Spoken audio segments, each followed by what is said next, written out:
Welcome into Waukee High School. John Schaefer with you tonight with Chris Larson on color. Excited to bring you some great 4A, 5A matchups. We'll start in 5A girls basketball tonight. Number 4, West Des Moines Valley taking on number 13, Waukee. Chris, thanks for being here on this fine Tuesday night. Absolutely. Beautiful night for a good high school basketball game. And got two teams that are going to really be fighting for win. Valley off to a really nice start on the girls' side this year.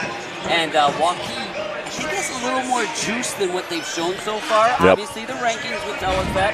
I think we're in for a good one tonight. Well, and you look at Waukee's matchups, they've obviously struggled losing 4 of their last 5, but you know, they've had to get through Waukee Northwest, who's no slouch, Dowling Catholic, and Ankeny Centennial over their last 3. Their last win coming December 9th against Southeast Polk, but you hear those last 3, and it's like, yeah, it's tough to find a win in there for anyone in the CIML. Yeah, no doubt. I'm sure they felt a little bit like with that Centennial, both those teams probably thought that was a game they had to get. Waukee wasn't able to get it done. We've seen enough of a lot of these players, really well-coached teams. You know, they're going to come out ready to go tonight against a really good Valley. And that gives us a chance to look at those 5A rankings there. Obviously, Johnston and Dowling Catholic, we talked about it before we came on the show tonight. Head and shoulders above the rest maybe in Class 5A, but you know, we're in that second half of the season now. I've always talked about it's kind of 2 halves of a season, a really short one before break. You find some identity, and then from there, it's just the sprint to the state tournament virtually. 100%. You know, that's what we used to always tell ourselves. Christmas break is where you really make your hay, and you decide if you're a contender or if you're just going to have a season. And you're going to see that over the next year or two. We're going to know who the contenders are by the end of January. Well, let's talk a little bit about our key players tonight as well, and as we pop those up for you. And we'll start with Avery Moon, the forward for Valley. Yeah, Avery Moon does a little bit of everything. She's a scorer. You see her from the outside right there.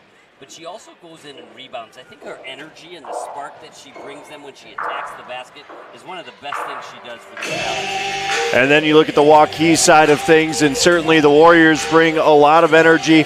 You look up and down their lineup, they certainly have a lot of scoring prowess, you know, top to bottom, as we get that player spotlighted for you after Avery here. I think we're going to get over to the Waukee side, but, you know, up and down, they have scoring top to bottom at 1 and 7.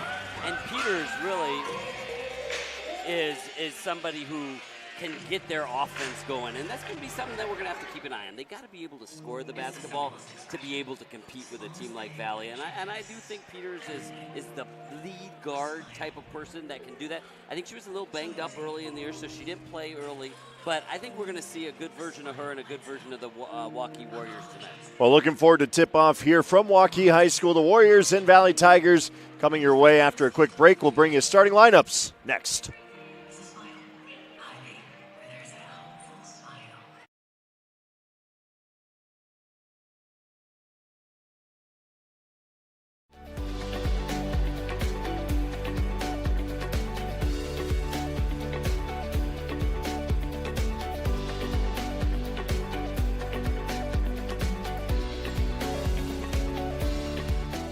It's our Red Tag event, now through the end of December at DeArmond Chevy, GMC, Chrysler, Dodge, Jeep, and Ram in Knoxville, Iowa. New Chevy Silverado 1500. Receive up to $11,000 off. New 2026 Chevy Equinox or Trailblazers. Receive 0% financing. New Ram 1500s up to $14,500 off. Plus 3.9% for 72 months. And new Grand Cherokees over $10,000 off. All at DeArmond Automotive in Knoxville, Iowa.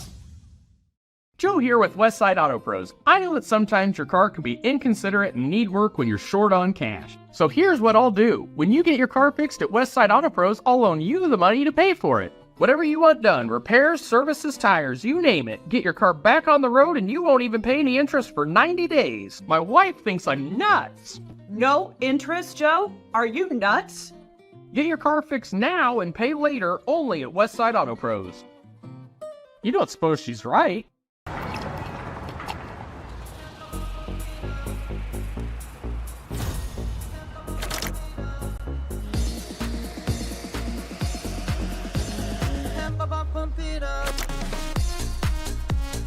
A fuel choice that even rivals can agree on? Now that's worth the hype. Cheaper, cleaner, and homegrown. Pump it up with unleaded 88.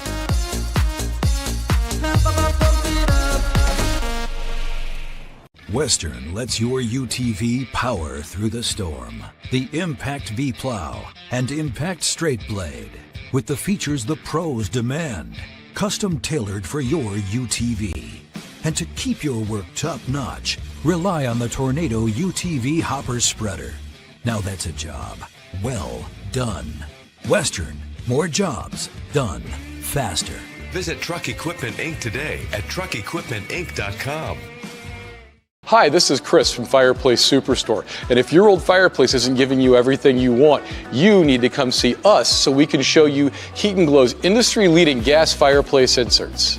A Heat & Glow gas insert will convert your old wood burner into a high-efficient gas fireplace that's easy to use and will warm your house. Come see us soon and get on the schedule for this winter's installations. For the best selection of fireplaces in the state of Iowa, come see Fireplace Superstore, just west of Homeacres on Douglas Avenue. Free Godfather's Pizza begins with the download. Order through my new online ordering app and start earning free pizza and sides. It's easy. Download the Godfather's Pizza online ordering app today. Do it. Run, jump, lisp, swim, compete, connect, breathe. Whatever your workout, you'll find it at the Y, plus a whole lot more. Right now, you can try the Y for free. Visit any branch or online at dmymca.org. One membership, endless opportunities. Your YMCA. Welcome back inside of Waukee High School. Really quick, let's highlight Abijah Peters. If we're good to go with it, but let's talk a little bit more about Abijah this season. Chris, I know you mentioned her briefly there, but there she is. Been really solid. She's only played 2 games this season, but she's going to play some big minutes. Yeah, she plays really good defense, too. So she can, let her defense build into offense. She's a good ball handler, just the epitome of a lead guard. And so she's someone that they can really run their offense through, and she can get others involved as well. So she does a little bit of everything. I'm sure they're really glad to have her back full-time in the fold. Absolutely. Well, with that, we're going to take one more really fast break. We'll be right back with those starting lineups between the Waukee Warriors and the Valley Tigers.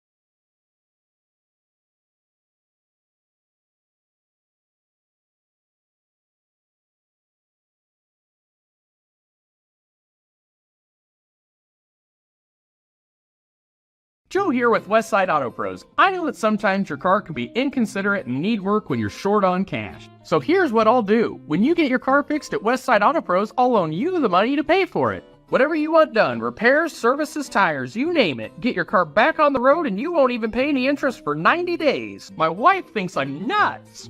No interest, Joe? Are you nuts? Get your car fixed now and pay later only at Westside Auto Pros. You don't suppose she's right?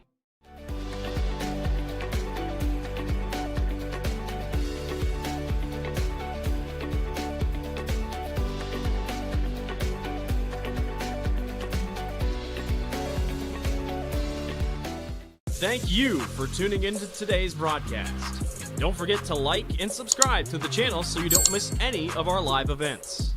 You can also follow us on X, Facebook, and Instagram in the description below for more coverage of Central Iowa high school sports and the Des Moines Menace. Now, back to the game.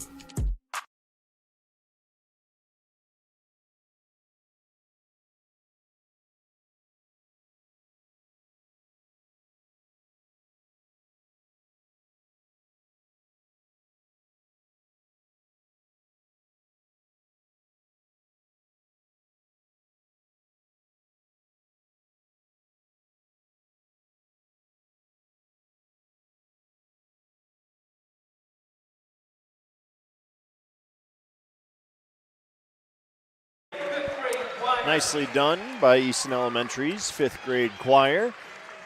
And now we'll let the PA take over for our starting lineups. Once again, it's number 4, West Des Moines Valley, taking on number 13, Waukee.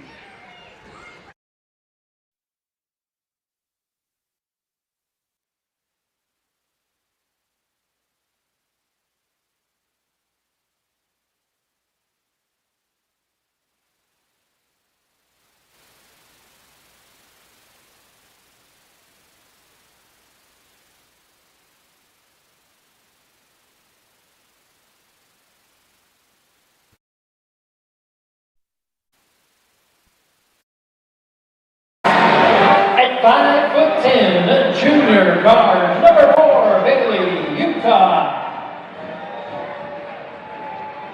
A junior, she's a guard at 5'10", number 11, Kylie White. A forward, a 5'10" senior, number 12, Avery Moon. And at guard, the 5'5" junior, number 20, Olivia Adams. Assistant coaches for the Tigers, Ashley Adams, Jacob Cleveland, Marcus Miles, and Afton Riggs. Your head coaches, Matt Utah.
Starting lineups tonight. We'll see how everything shakes out over the next 4 quarters between these two teams, Chris. Yeah, it'll be interesting to see. I think a couple, I saw Waukee earlier against Northwest, and a couple shakeups in their starting lineup, maybe a little more veteran, and then bring some energy in Van Kiernan and Peters off the bench for him, a little scoring punch. So we'll see how this game gets started off. And, anytime I think you're in a little bit of rut like Waukee is, those starts of games become so big for you, right? Like, think some good thoughts and get off to a good start, and then that can carry out throughout the whole game. Well, and see the ball go through the basket. It's such a shooter's mentality, right? If there's a lid on it, it's a little bit harder to break night in and night out. Yeah, so true. And so, they're on their home floor playing a highly ranked team. It's going to be fun to see. Well, we're going to get tip-off here in just a minute. It'll be Olivia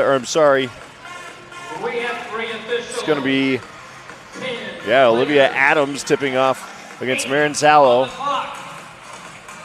Should be fun, too. We should also recognize not only, but there'll be some scoring punch for Valley with the younger Utah and Fuller coming off the bench as well. Tip-off one, Waukee's way. It's Sitzman setting things up. And she got kind of stuck. Yep. Looking for a transition pass, didn't quite find Scott there, and it's a turnover. Good job by Adams, though. Getting out and pressuring a little bit in that passing lane was just enough to cause that turnover. Adams will feed it to the wing. It's White. White to the corner. Now they go inside, and a foul on Uthoff. Bailey Uthoff wearing the mask. Don't see a ton of high schoolers wearing it, but always fun when you do see them broken out. Probably wasn't fun when whatever happened to her to get it Yeah, caused, no kidding, right? right? I think she'd much prefer not having it, as Valley will get back into their offensive set. Works around the perimeter. On the drive, it's White. Backs down her defender. That'll be a double dribble in the key. Kylie needs to not call that on herself. She she's just a good sport, right? She was like, yeah, I double dribbled. Come on. Keep playing it till the whistle, right? Yeah, no. Little full court pressure. Looks to be just man-to-man. Let's see if they run and jump out of it at all. Sallow will dribble it up into the front here they court. come. Avery Moon hounding her, double team. Turned over, tipped away by Bailey Uthoff. Ooh. Dangerous pass there, but Moon's got it. Now she'll look to try and settle things down. A lot of pressure on both sides. Trying to just find a little seam to work through as Valley works it around the horn. And some of that, I think, is to overbreak. The ball handling gets a little, just a little more loose, so they'll tighten that up as the night goes on. White rattles it off the iron. Still looking for our first basket on the night as it's Sitzman once again at the top of the arc. She'll feed over to Scott.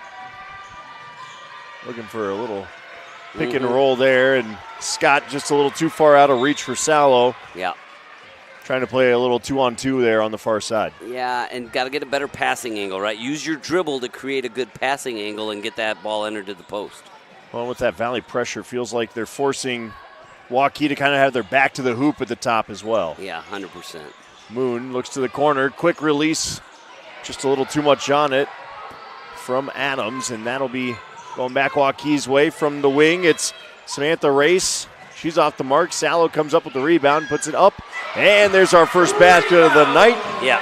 Marin Sallow. Yeah, really nice job. You see Valley's going to push it right back at him, but Sallow did a great job getting that ball, the rebound.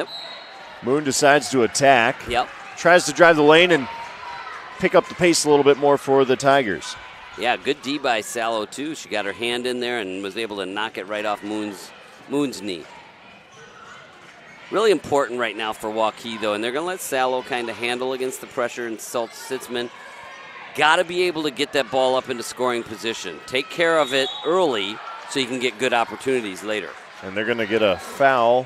A little push on White, her first of the game, first of the quarter.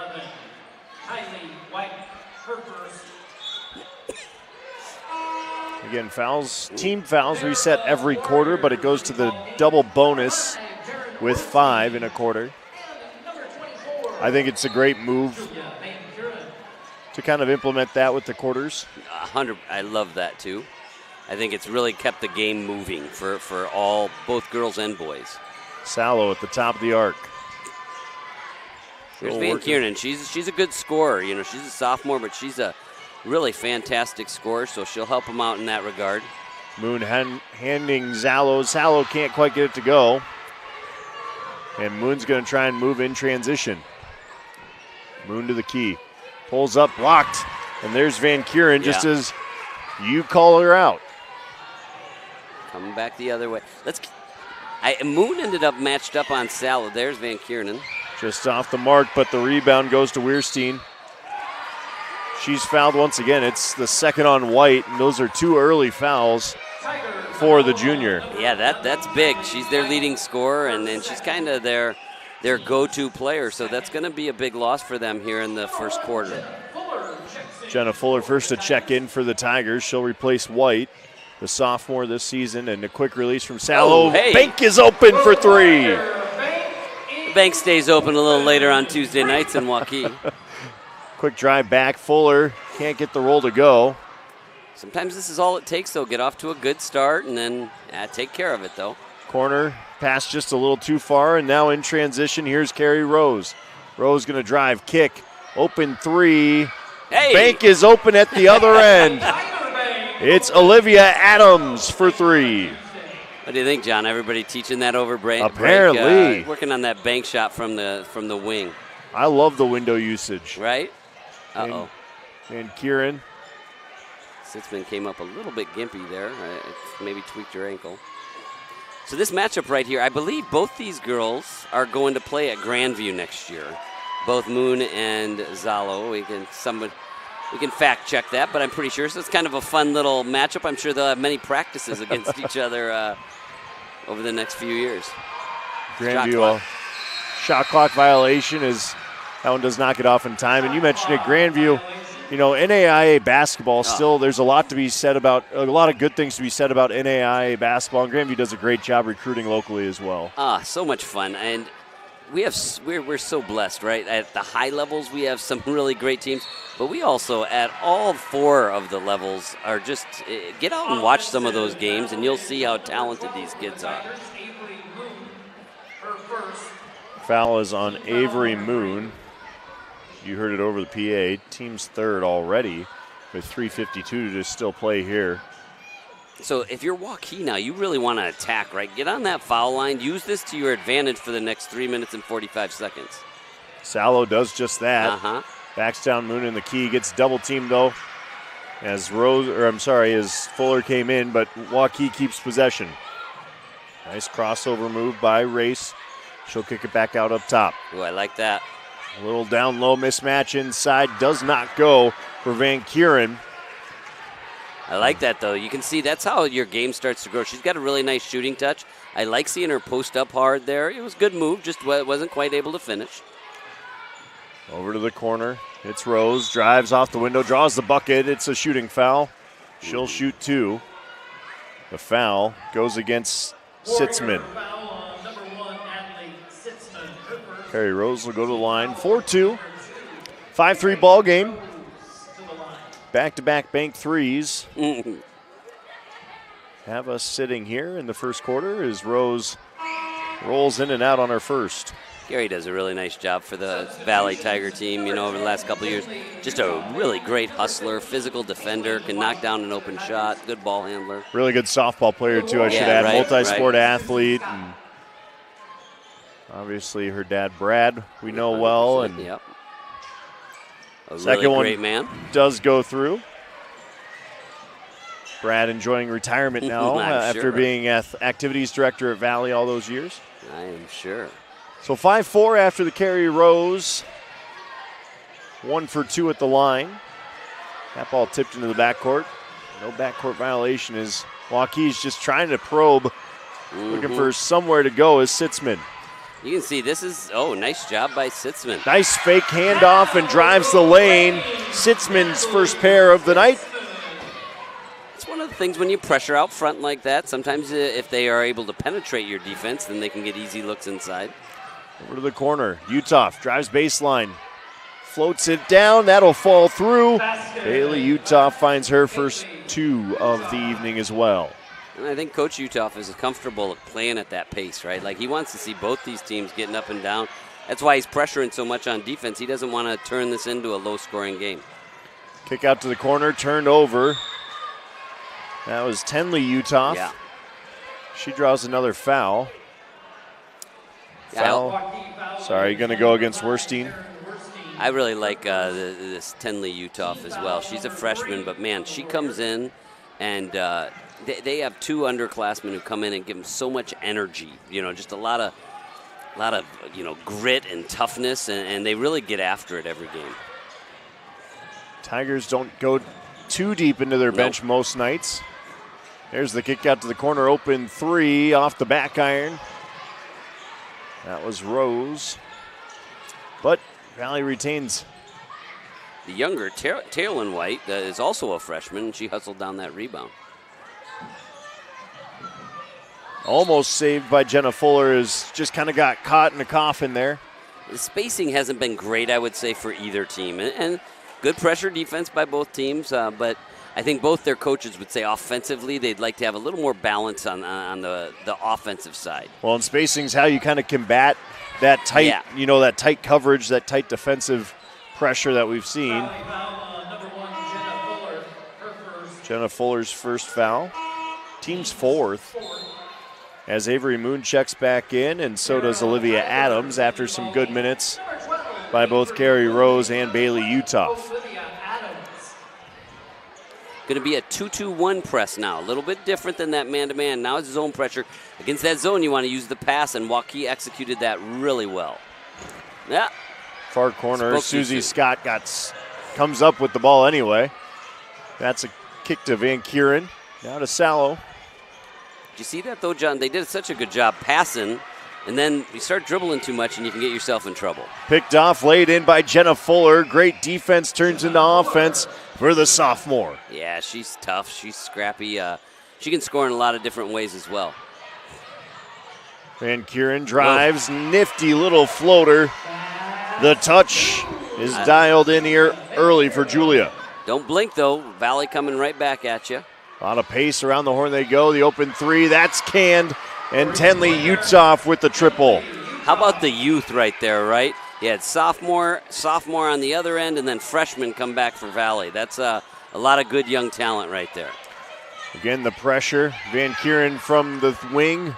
Off the mark, gets her own rebound. She's going to take it right back up. Look at that. The hoop and the hack. A three-point play on the way. You know, I can't say I've seen enough of Waukee to know if this change in the lineup was just for tonight. I know she's played a lot of minutes this year and last.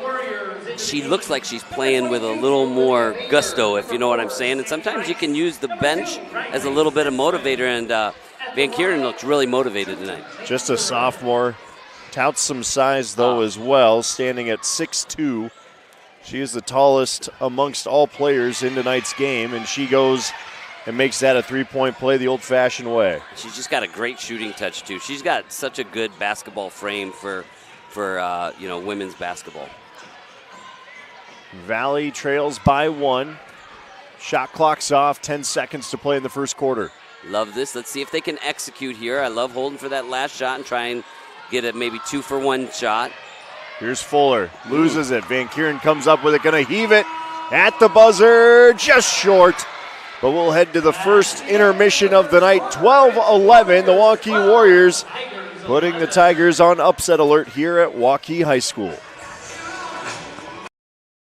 Joe here with Westside Auto Pros. I know that sometimes your car can be inconsiderate and need work when you're short on cash. So here's what I'll do. When you get your car fixed at Westside Auto Pros, I'll loan you the money to pay for it. Whatever you want done, repairs, services, tires, you name it. Get your car back on the road and you won't even pay any interest for 90 days. My wife thinks I'm nuts. No interest, Joe? Are you nuts? Get your car fixed now and pay later only at Westside Auto Pros. You don't suppose she's right?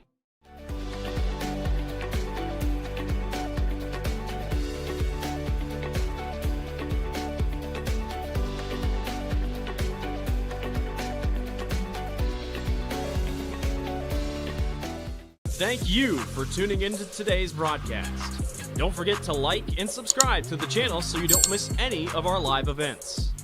You can also follow us on X, Facebook, and Instagram in the description below for more coverage of Central Iowa High School sports and the Des Moines Menace. Now, back to the game. We're back inside the gym at Waukee High School. John Schaefer with Chris Larson this evening, and 12-11 basketball game through 8 minutes of play. We dip into quarter number 2, and it's Valley possession. Good. Look at that. They get Tylee White back in that game. Let's see if she gets aggressive and tries to get on that scoreboard. Quick kick. Bailey Utoff looking for the bounce past Avery Moon. Defended well. It's out of bounds on Waukee. Let's compliment Waukee. Valley came out and ran a nice little set play to try and get an easy bucket, and they defended it really well. Oh, there you go. Moon fakes the give off. She'll take it to the hole, draws the foul. She'll head to the line to shoot 2. Foul goes against Olivia Baker, her first of the night. Team's first of the quarter. Nice little out of bounds play right there, right? They kind of just brought the inbounder off of a little fake ball screen or dribble handoff type of look and opened up a lane for Moon to drive. Moon's someone that Valley needs to get going in the points column if they obviously want to keep this thing going. 6-3 on the year. Avery Moon's been the big part of that as she misses both. But a rebound back to Valley, and now Moon will work at the top of the arc. It's Utah. Good switch. She'll hand it off, and they'll start faking the weave, and then chucking the three just short. Off the mark was White. Waukee's ball. They start moving quickly in transition. It's Race. Race going to drive to the hole. Tries to draw contact. Nice job staying vertical by White. Moon with the rebound. Kicks to Utah. Utah will drive down Broadway. Oh. Can't quite get it to go. Disrupted. Let's see if they can't get Van Kiernan involved on the block. And good switch right there by White. She got Moon onto her because they had her posted up with those 2 fouls, and she knew she wanted no part of that. They'll hand it off to Baker. Baker to Sitzman. Sitzman running things at the point.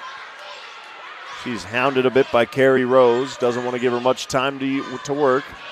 Van Kieran thought about the three. And good execution. They're really trying to get that ball inside. 2-1 on the shot clock. They say she does not get it off in time. They're going to call a shot clock violation. They were all over. And a turnover. Both of them had the same call. It's just really good deep defense by Valley, and Van Kieran, right idea, just couldn't keep it in her hands to get the shot off in time. Yeah, she was trying as hard as possible, right? Just as a little trickier when you're out there on the court trying to do it, and that's what I love about the shot clock. It just makes the game more exciting. Pushes that pace a bit. Avery Moon going to kick it out. Goes back inside now to Bailey Uthoff. Uthoff to Moon. The youngins behind us letting Waukee know they want some defense, and they get some defense.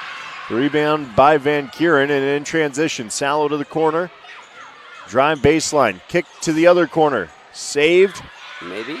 Yep. Sitzman comes up with it. Van Kieran now. Get it. Thought about the three and said she'll hand it off, and the open look is canned by Susie Scott on the extra pass. We talked about this. If you can get hot early, poor transition defense there. But that's how you get an upset, right? Like you can tell they're just playing with a little more confidence. Their ball handling's tightening up. We got ourselves a ball game here.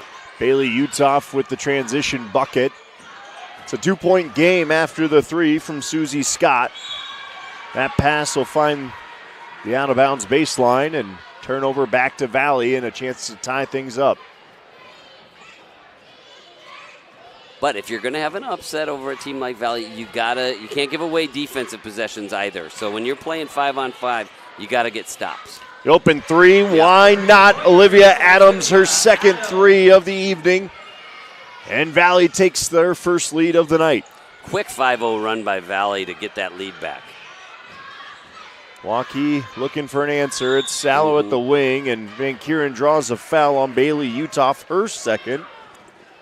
Really like that from Van Kieran. She's kind of working on that post game. She's, like I said, she got a great shooting touch, but I like seeing her getting involved down low a little bit more. Try and work the screen. Now it's to Van Kieran. She goes to Sitzman. Good, there's. And now it's Scott. Turns it over. Better job on transition defense that time. Tigers a chance now to build on their 1-point lead here. Adams hands off. It's White. Notice how Valley's spacing's a little bit better this second quarter. They're getting a little more comfortable offensively. This is Moon now. Top of the key. Hands off. White, why not? Yes, she does. A three for White, her first points. And that's going to force a timeout here by Danielle Franklin as Valley takes a 4-point lead. Well, we talked about it, right? Not having Tylee in that first quarter is a big difference. She's a difference maker out there. Love the way she came off that screen. She has such a soft shooting touch. I've been so impressed with the progress she's made from her sophomore to her junior year. She's really an elite player. No hesitation either on the three, and sometimes I feel like shooters, when they have too much time, they think about it a little too much. That's just a catch, release, and go. Yeah, really good last about minute and a half for the Valley Tigers. It's a big moment, though, for Waukee, right? Because you kind of feel like Valley's playing their best basketball of the night, let's say. Waukee's got to figure out a way to get a bucket to stop this run. Obviously, if you're Valley, I wouldn't be surprised to see some full court pressure and try and really, they got them on the ropes a little bit, so they're going to want to extend. Waukee with just 3 points here in the second quarter. Outscored 8-3 thus far. Just about halfway through. Really like that coaching move by Coach Utoff, too. White got a bucket, then get her out of the game with those 2 fouls here for a minute or two, especially on a defensive possession. When she's good and excited, I think that's a really nice little piece of coaching.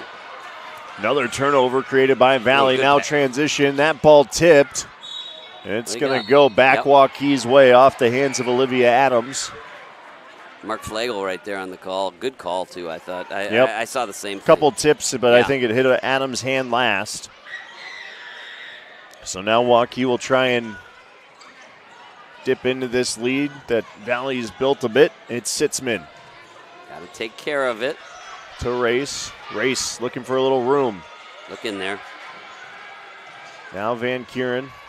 Boy, Valley's really up in the down low to pressure, Sallow. Sallow can't quite handle it, but she thought about the 3 once again as Moon got up into her grill. Look, the good cut. Bounce. Good cut. Bounce pass by Sitzman. Puts it up. It's going to be a blocking foul. You can just see, John, it's 2 really well-coached teams. We kind of talked about the pressure, right, where it went from man to zone pressure, so they really worked the pass. Right there, when you're getting pressured like that and they've killed your dribble, back cut is such a good play, and Sitzman was just ready. That's a coaching and preparation type of play right there. Natalie Sitzman, the senior, goes 1 for 2 from the line. Lead to 3 for the Tigers. Does break that little scoring run, though. See if they can get a stop on defense. Yeah.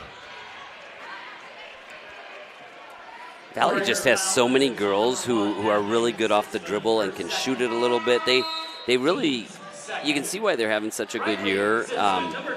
They almost always have 5 girls out on that perimeter that can shoot, can put it on the floor, and they also see each other really well. Couple of Warriors. Natalie Sitzman will grab a seat. Her sister comes in for her. There it is. Nice drive. Man. That's Tenley Utoff showing off some speed. The freshman lays it in. Lead up to 5 now for the Tigers, but back in transition comes Waukee. Van Kuren dips her shoulder into Tenley, and Tenley's like, well, what am I supposed to do there? But it's just a good attack. Yep. Sometimes that's good offense, too. They get you a little off balance, and then you just make them pay for that. But it's always a little tougher when Dad's coach, right? He gets her out. He's like, I don't care if you made that great offensive move. We're gonna get you right out. Great inbounds play, up and in. Go Waukee, and that's a quick timeout from Coach Utoff as Taryn Werstein gets her first bucket. Yeah. We've seen both sides with a couple, that's another thing over break you work on, right? You want to shore up your out-of-bounds plays and some things like that. And so we've seen good out-of-bounds plays on both ends, so good to see. What was your coaching mentality back when you were with Norwalk? Obviously, I talked about 2 halves in a season, right? It's such a short stint up to the holiday break. Coming out of the holiday break, what were you looking for from your team? Yeah, so I just, if you would go back and look, like if a person would, we almost always, I don't know, maybe one year we were undefeated before Christmas, and I was all right with that. A lot of times early I was more judging personnel and groupings, and the scoreboard didn't matter as much. And sometimes you learn most from those losses. Coming out of break, it really upped the ante, though. Then it's game on, right? And you're looking to win 6, 7, 8 games in a row, and you're much less tolerant with those mistakes. Absolutely. Get back into the action now as good D. Jenna Fuller tries to drive, turned over, and Waukee can tie things up with a 3 here. Sitzman, Riley Sitzman instead of Natalie. Something about those Sitzmans, they like to be guards apparently, as Taryn Werstein now with it at the wing. A young Waukee team, I should stress, as well. This one now to Race. Sallow for 3. Just off the iron, can't get the friendly roll, but Van Kuren with the rebound puts it up just a little soft. And Valley coming back now the other way with Moon. Fuller. Take that good pass. Inside out, Avery Moon, the and one. lovely give and go. Yeah, and what happened right there, and yeah, I think Coach is gonna make Van Kiernan think about that a little bit. She misses the layup, but then she turned that and she kind of jogged back and wasn't able to match up with Moon, and so you never can turn one problem into another, and that's what Julia did on that one, and Avery made her pay for it. Chance for a three-point play here with Avery Moon. She flushes it. Moon up to 3 points on the evening. Easton Elementary, you can head for the weight room, please. Easton Elementary. There's Sitzman. Now it's Race. She'll kick to Sallow. There's a lot going on right now, John. We have a lot of elementary school kids running to the weight room. That ball's tied up by Avery Moon. Possession arrow going Waukee's way. Good defense by Moon. Very good. Tie up Sallow, though. Avery was like, it was my good defense. Let me take the ball out of bounds. She tried. And we'll get another check in. Taylon White, number 15, in for the Tigers. Taylon White, the freshman forward, 5'11". Yeah, she's got good length as well. Sallow for three. Nice. She'll stretch the twine for the triple. Let's give Riley Sitzman, though, some credit right there. Good dribble penetration. Kicked it to her right in the shooting pocket and makes the shot so much easier. Fuller tried to attack, can't get it to go. Now Waukee in transition once again. Good. Little press. Waukee breaks it nicely. Here's Sitzman for three as well. Ooh. Just off the front iron. Battle for the rebound, and back the other way is Tylee White. White kicks to the corner for three. Rose. Yes! It's a mirror image, right? That time it was Tylee White who able to dribble penetrate. And when you give him that ball in the shooting pocket, shooting percentages go way up. Waukee trying to find an answer, down 6, under a minute to play in half number 1. And it's back to Race. Becomes a big minute, and then kind of coming out of the second half, too. You got to keep it within this. Yeah, perfect. Beautiful up and under by Sammy Race. Yeah, you don't want, I'd say if they can get a stop here and another bucket, they're in great shape. Now it's Bailey Utoff. She'll hand off to White. White down Broadway, into traffic, draws a hack. She'll go to the line to shoot two. 31 seconds to play. Let's see. Foul on Sallow. Won't be surprised if you see a sub coming in here for Tylee, on this last defensive possession. But, man, she's a tough guard out there, right? Like, she can put it on the floor, but you got to admire her shot. So she's very smooth. We were talking about this before break when we watched the game.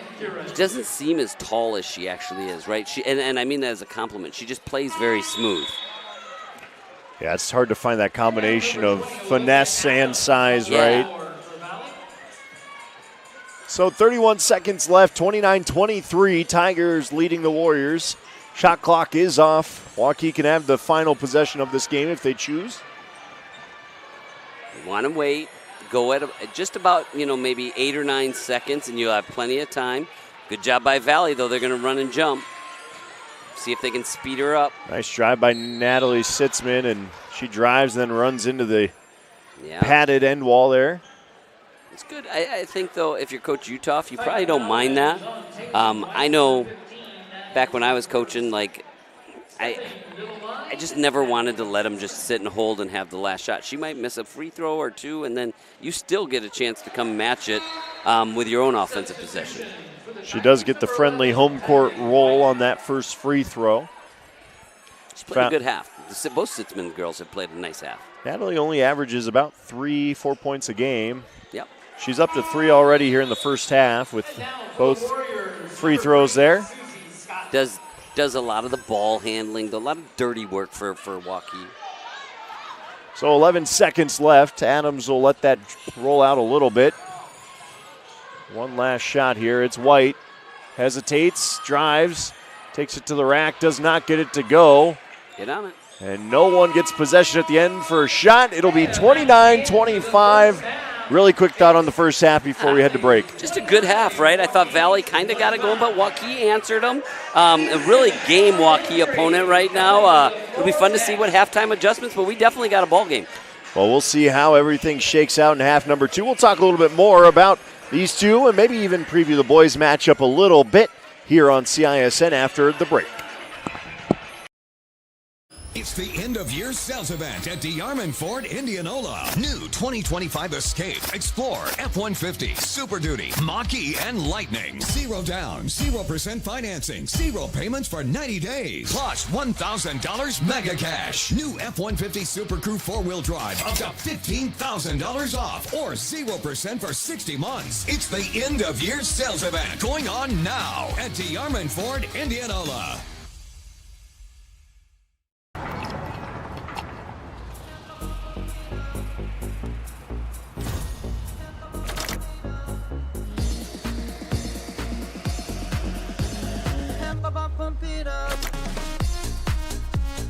A fuel choice that even rivals can agree on?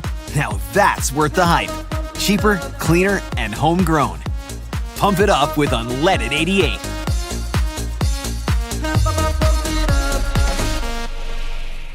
Western lets your UTV power through the storm. The Impact V-Plow and Impact Straight Blade. With the features the pros demand. Custom tailored for your UTV. And to keep your work top-notch, rely on the Tornado UTV Hopper Spreader. Now that's a job well done. Western, more jobs done faster. Visit Truck Equipment Inc. today at truckequipmentinc.com.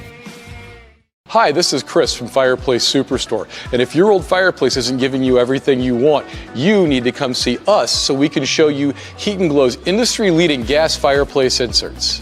A Heat & Glow gas insert will convert your old wood burner into a high-efficient gas fireplace that's easy to use and will warm your house. Come see us soon and get on the schedule for this winter's installations. For the best selection of fireplaces in the state of Iowa, come see Fireplace Superstore, just west of Homeacres on Douglas Avenue. What if you could make a priceless difference in your community for as little as $5? With the Des Moines Catholic Worker House, you can. For nearly 50 years, the Des Moines Catholic Worker House has given the homeless and low-income community a place to feel welcomed. With your support, we could turn 3,000 free meals each month into 4,000. We could build a brand new warming and cooling center in our future facility. We could provide more hygiene products, more clothing, and more hope to those who need it most. Feed the hungry, clothe a neighbor, and spread your generosity throughout Des Moines by scanning the QR code on the screen right now.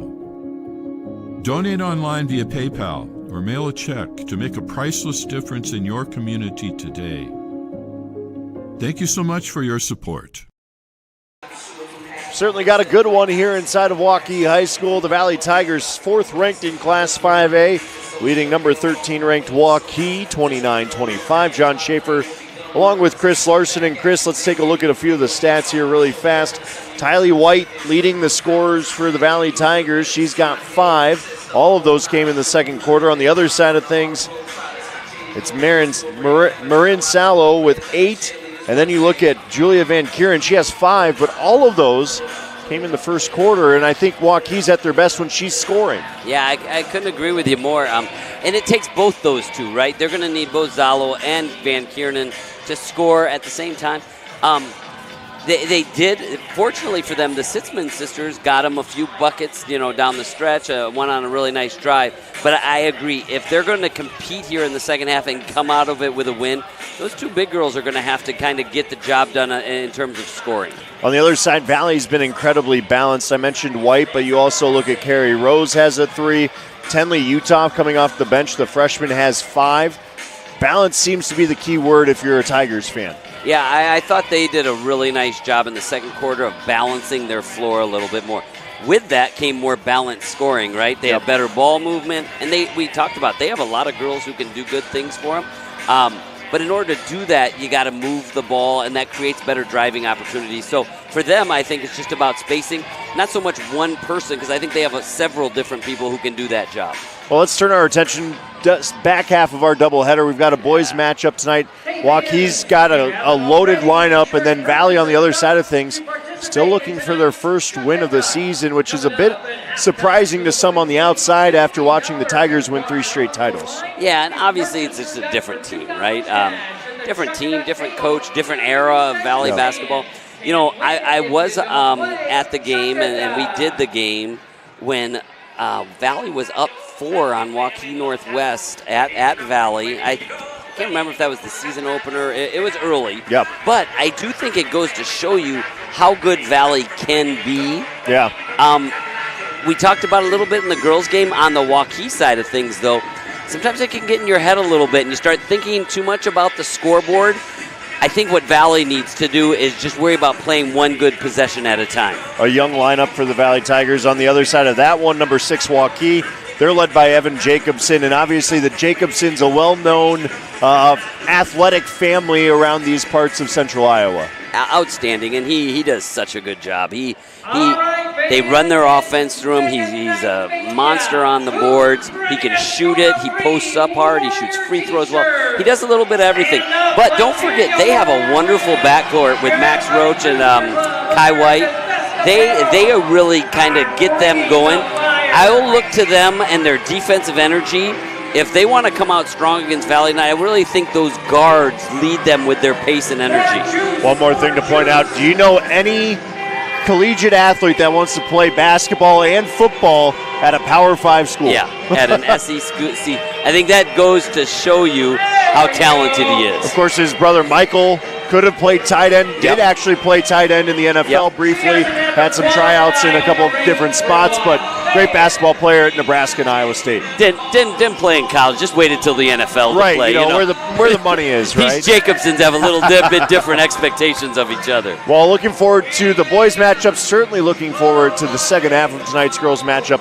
Again, Waukee trailing Valley 29-25. We'll be back here in a couple minutes with the second half action at Waukee High School on CISN. It's our Red Tag event now to the end of December at DeArmond Chevy GMC Chrysler Dodge Jeep and Ram in Knoxville, Iowa. New Chevy Silverado 1500. Receive up to $11,000 off. New 2026 Chevy Equinox or Trailblazers. Receive 0% financing. New Ram 1500s up to $14,500 off. Plus 3.9% for 72 months. And new Grand Cherokees over $10,000 off. All at DeArmond Automotive in Knoxville, Iowa.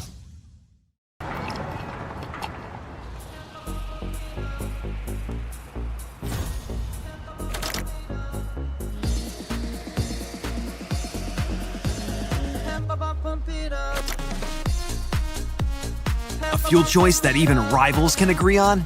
Now that's worth the hype. Cheaper, cleaner, and homegrown. Pump it up with unleaded 88.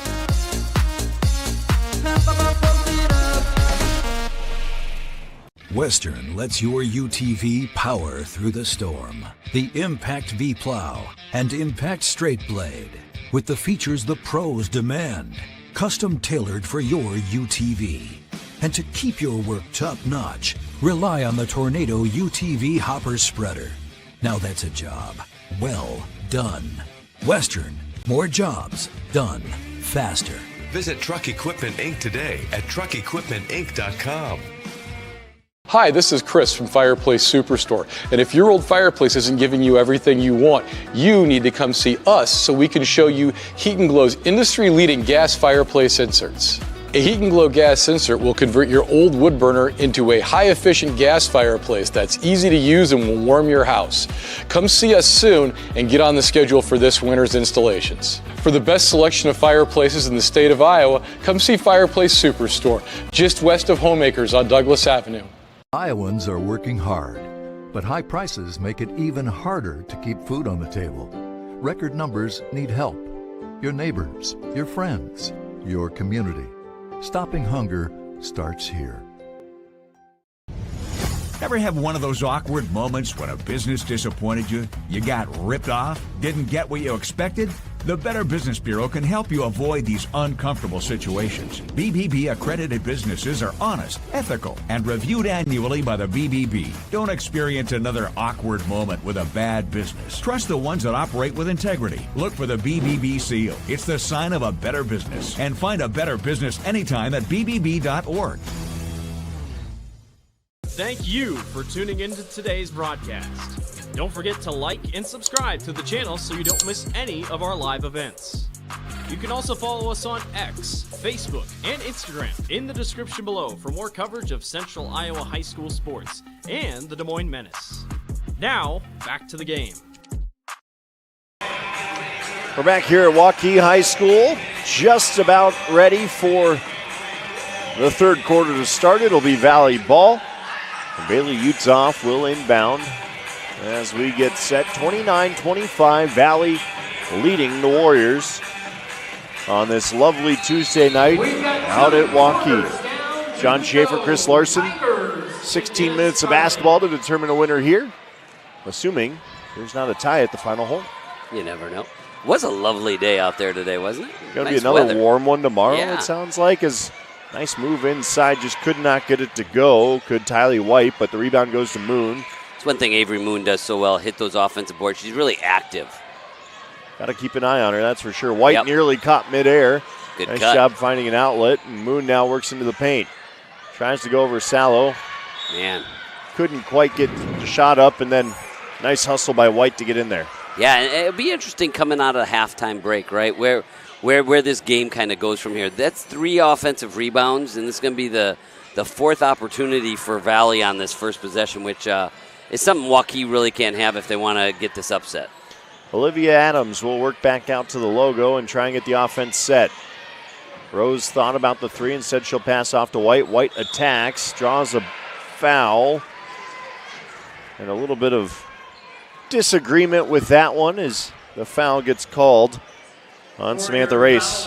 That really wasn't the play of the possession, right? It was the 3 offensive rebounds.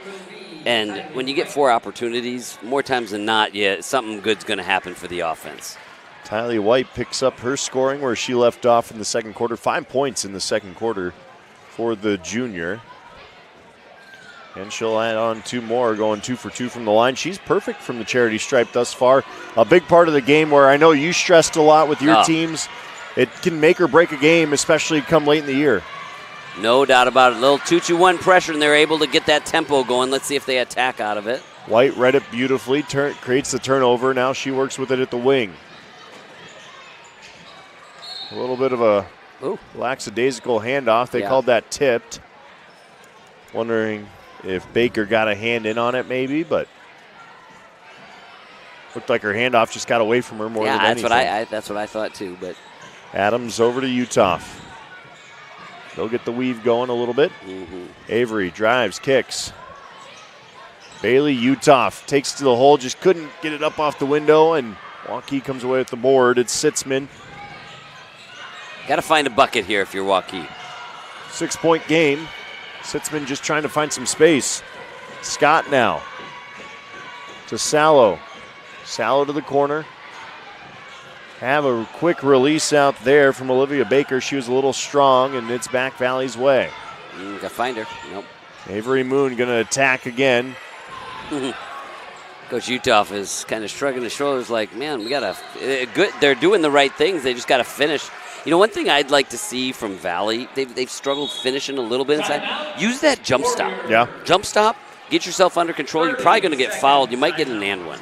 Timeout by Waukee. 30-second will stay here. And Chris, I know I've mentioned it at 2 halves of a season. One thing I wish the state of Iowa would allow is maybe a holiday jamboree or some sort of weekend tournament or just a couple of games being allowed over the holiday break to keep legs fresh. Yeah, and I think we were both talking about this, that they're not taking that long of a break anyways. Most programs, are taking a couple days off, maybe for Christmas, and then they're getting right back after it. They scrimmage anyway, so it's not as if they're not doing it. Why not let the kids have a little bit of fun? You could create some really fun matchups and fun for parents, maybe travel to some different teams. I think it's one thing maybe that the state will take a look at and just it creates it's part of the fun of high school basketball. Right. I know I've talked about it in Wisconsin, you talked about it in North Dakota.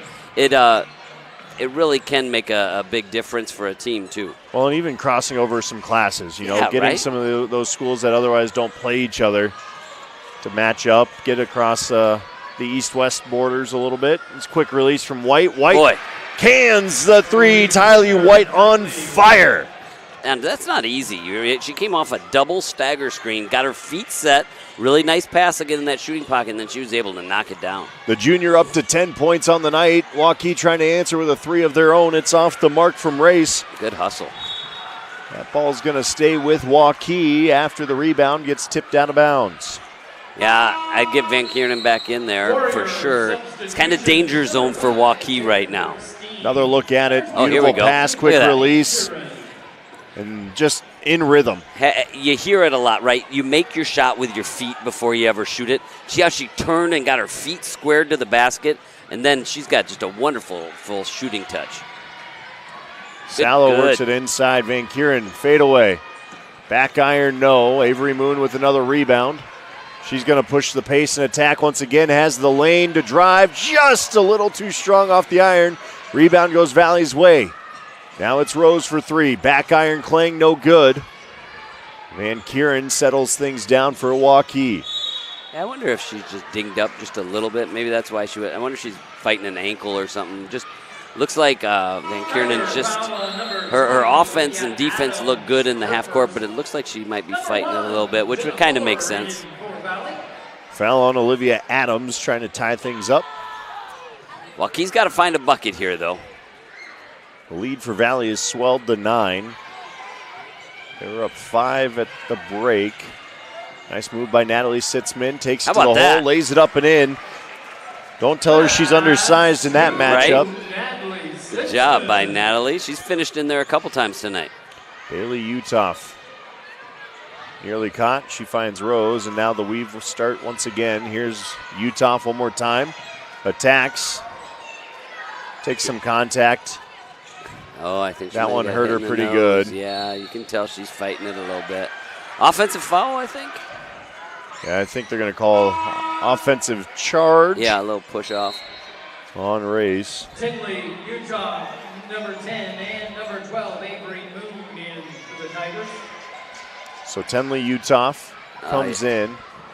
Got a feel for Utoff down there, too. You can tell she's really fighting it. Yep. And I'm sure it hurts whenever it's getting hit. And she's got to fighting through it, being tough, though. Transition. Van Kieran hands off Sitzman for three. How about She'll Sitzman? Rattle one down. Natalie Sitzman having a massive night. And she cuts the lead back to 4. Here's White now. White for three. Tries to answer. Rattles out. Rebound to Van Kieran. Okay. Good little run here by Waukee. Got to find a good shot right here. Sallow will hand it off. Crossover by Race. Good cut. Nice little give and Good go. cut. Sallow on the cut, lays it in. Well, it kind of felt like it was getting away from Waukee, but man, nice little 7-0 run, and they're right back in it. The three, though, there's the answer from Tenley Utoff. Long range dialed in for the Tigers. Man, I love that freshman. She's kind of got that it factor, right? Like she comes off the bench just coming in and tough as nails. Takes it to the hole, knocks down a three, plays great defense. Good cut. Natalie Sitzman with the cut in amongst the trees. Cut. Finds Sallow, though. Sallow will put it off the window for 2. Good. Getting a little pace going in this game, back and forth. Certainly livened up here in the third quarter. 3-point lead for the Tigers. White, step back jumper, rattles down for 2 more. Yeah, good move there by Tylee. She's got a lot of tricks in her bag. She's up to 7 here in this third quarter. Utoff, the only other scorer for Valley in the third. Here's Sitzman, she'll hand off. Thought about the three was Race. Instead, she'll take it in. Can't get it to go. Tenley, Utoff, out ahead to Avery Moon. Moon can't get the window roll to go. And Salo will come away with it. Now, just things kind of opening back up again. Yeah, Moon is doing everything right except finishing, right? She's running the floor hard. She's doing that, using the glass. Just gotta get that ball in the hoop. Just 3 points thus far for Moon. Sitzman cuts, window, can't get the home court roll. Tigers now coming back in transition. It's Fuller. Handoff. Now it's Moon over to the corner. White for 3, step back. That'll roll through, and White up to 10 in this quarter. 15 on the night. She can really score in bunches. You know, we talked about that. Like, she's such a smooth operator, but for a 5'11 girl, she really gets her shot off well. Full timeout. We'll head to break quick and be right back on the Central Iowa Sports Network. 3, 2, action. Wilson Toyota and Ames is unlike any other car dealership in Iowa. At Wilson Toyota, we give you a financially rewarding, time-saving, and stress-free car buying experience. Earning your confidence with a value-oriented customer experience is what thousands of customers have come to understand as the Wilson experience. She's getting better at this, making me so proud. Wilson Toyota, home of the Wilson experience. We're back here at Waukee High School, and Danielle Franklin getting a timeout in, a full timeout for the Warriors, and it's an 8-point game. It's ebbed and flowed. Yeah. Got down to 2 before we saw Valley roar back and build back their lead. Well, and somebody's going to have to step up. Like, Waukee's done a nice job getting a few buckets. They're going to need a defensive stopper on Tylee White, right? She can score a lot of different ways. She's a fantastic-looking junior. Me and you were talking at the break, and I know Blake Walker, when he was on, when we were doing another Valley game, I think her recruiting's really going to blow up going into her senior year because she can do a lot of things that would help a high-level basketball program. She's been playing varsity since her freshman year back in 2024. Yep. Earned her stripes as a Tiger. Seems like she's just getting better and better, though. Waukee needing to find an answer down 8. Post. Backs off Salo. Salo can't get it to go. She's going to go right back up with it. Yeah, nice Draws job. The contact. That's a foul on Bailey Utoff. Good to see Utoff check back in, though, her third foul. How about Coach Franklin right there, getting that, going right to a set, getting Salo just buried her deep on the post, right, and was tough, physical, and now gets rewarded with some free throws. Salo can't get the first to go.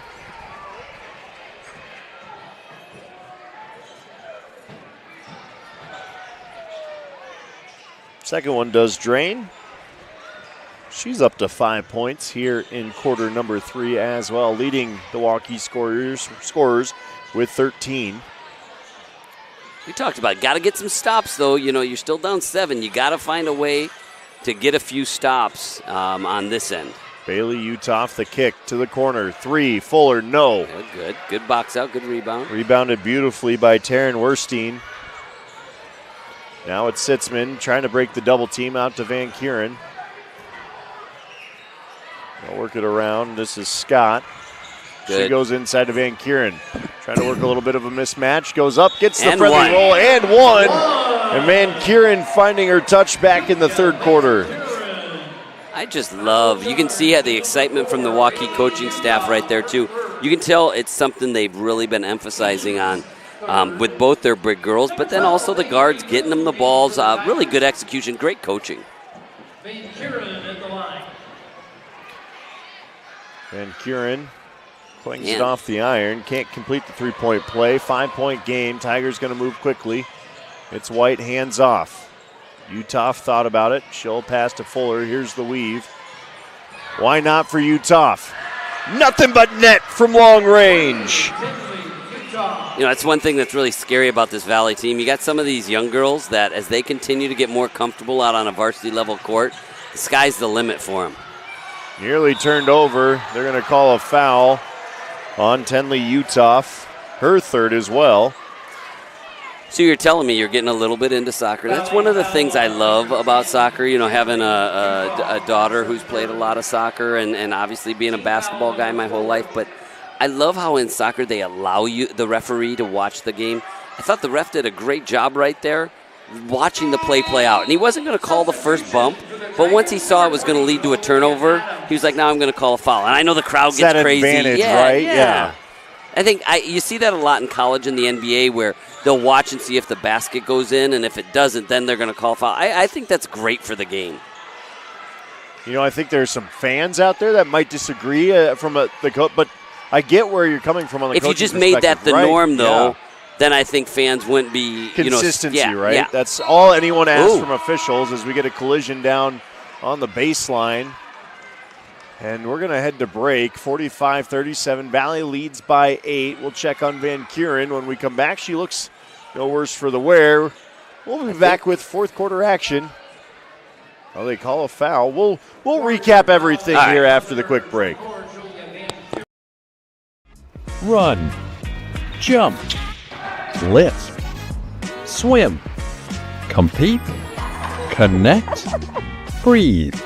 Whatever your workout, you'll find it at the Y, plus a whole lot more. Right now, you can try the Y for free.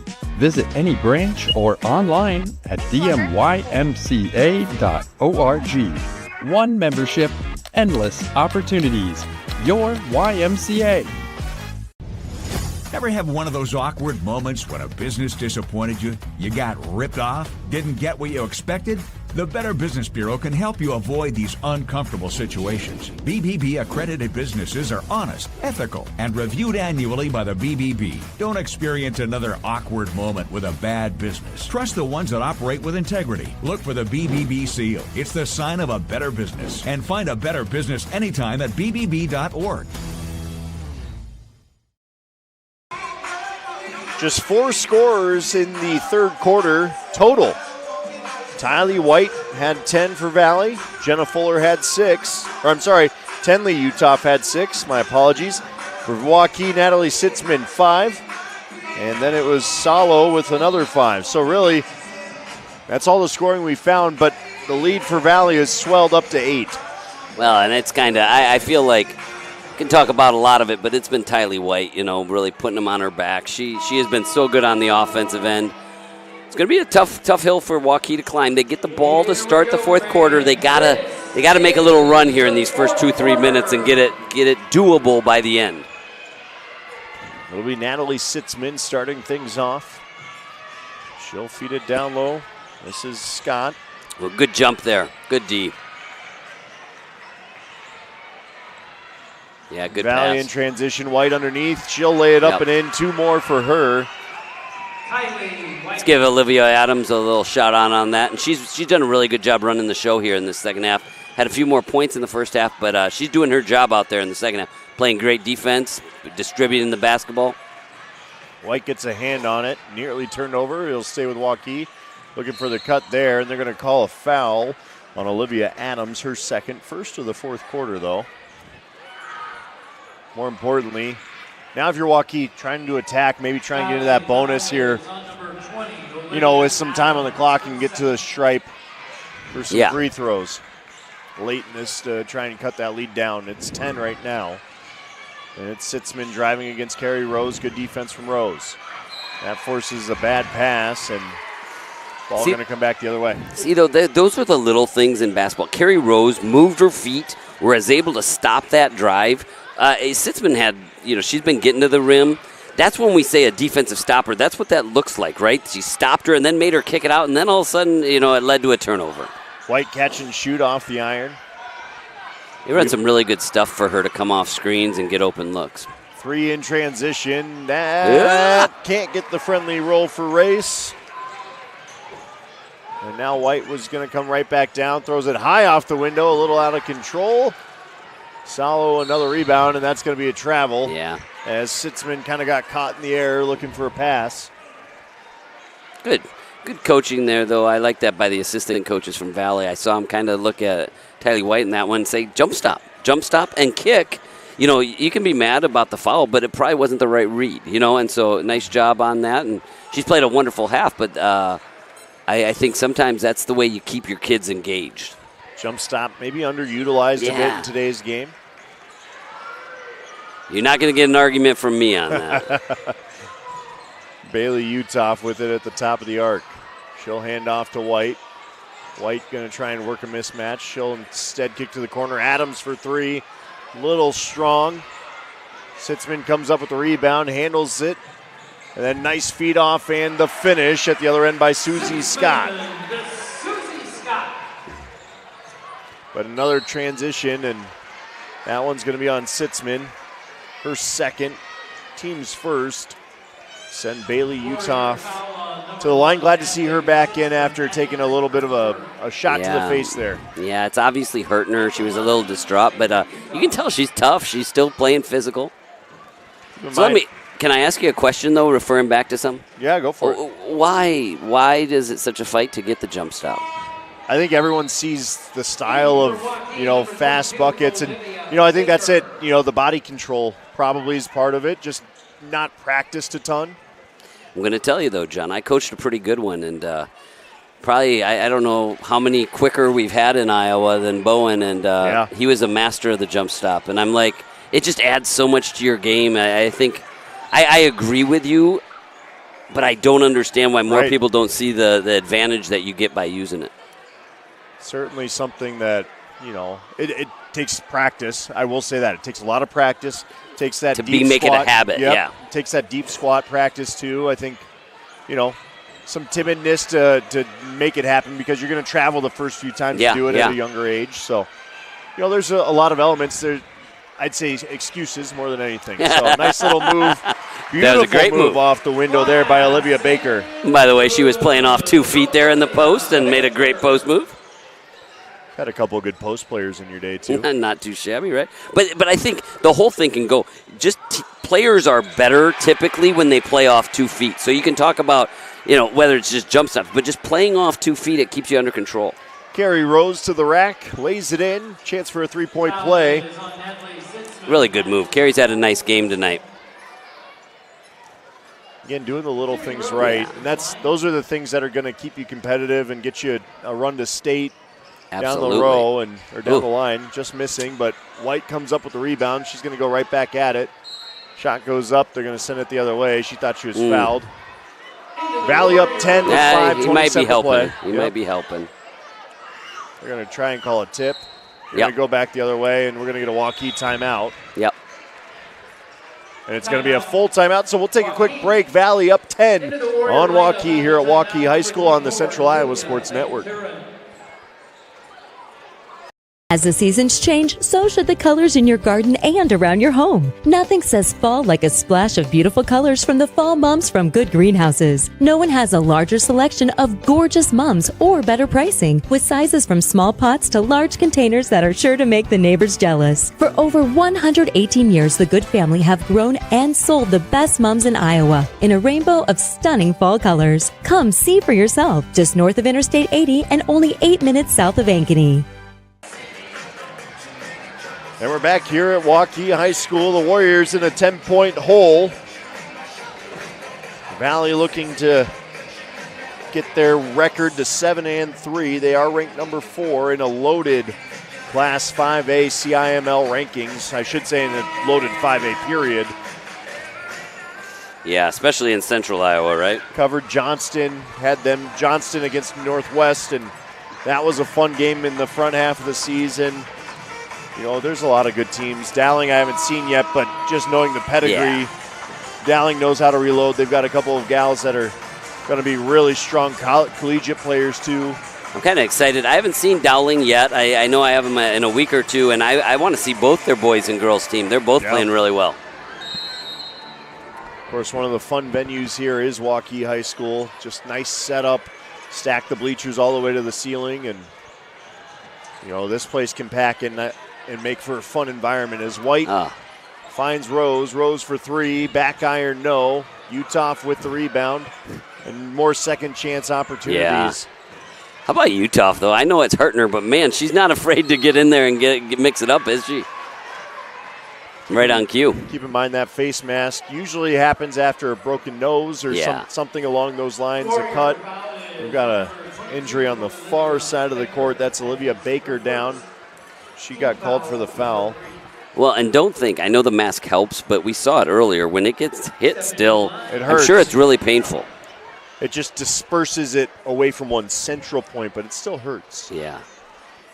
Keeps your structure there. You ever break your nose? Never broke my nose. Being a hockey player, I got lucky. I was going to say, I thought with the puck, Yeah, luckily, no broken noses, none of that stuff. Many, many, many years ago, John, in college, I got my nose fixed, and they said I had 7 different breaks in it. Oh, jeez.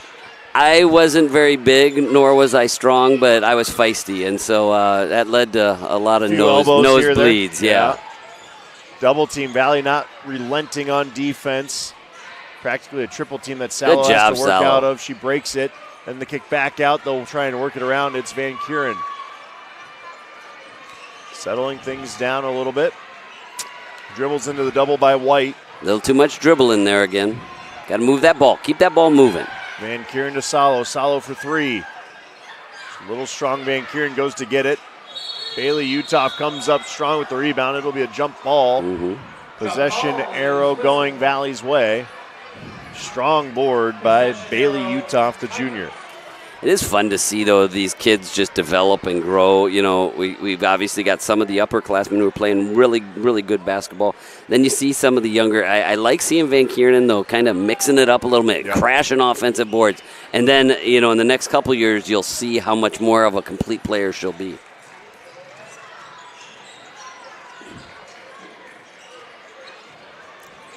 Valley working it around up 12. 4:15 to play now in tonight's matchup. Again, stick around for the doubleheader tonight. We'll have the boys after this one.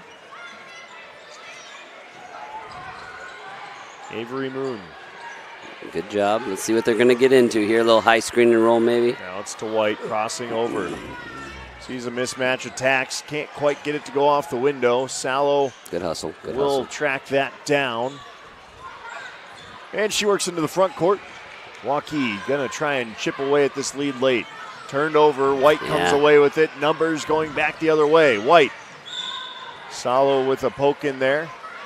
Too many turnovers for Waukee in this fourth quarter. That's just been a kind of a bugaboo for them, and just haven't got shots. And credit that some to Valley's defense, right?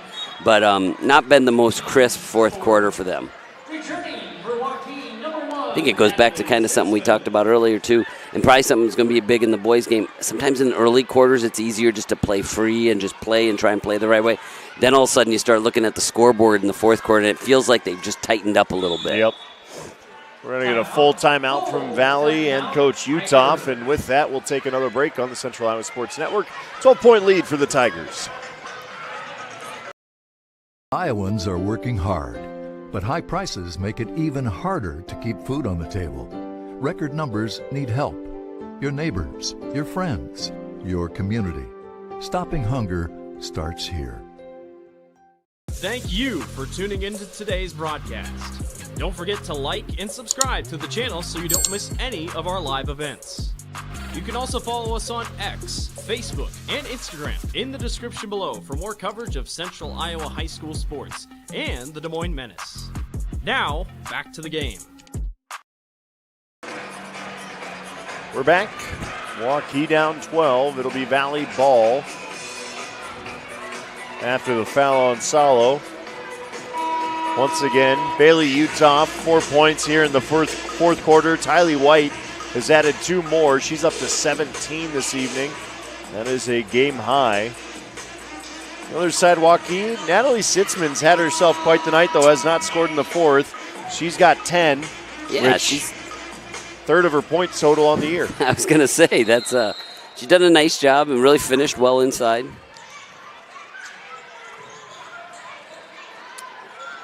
Substitutions now for the Tigers. Or I'm sorry, for Waukee. I apologize. Good D. Adams handing off to Tenley Uthoff. She'll go to Moon.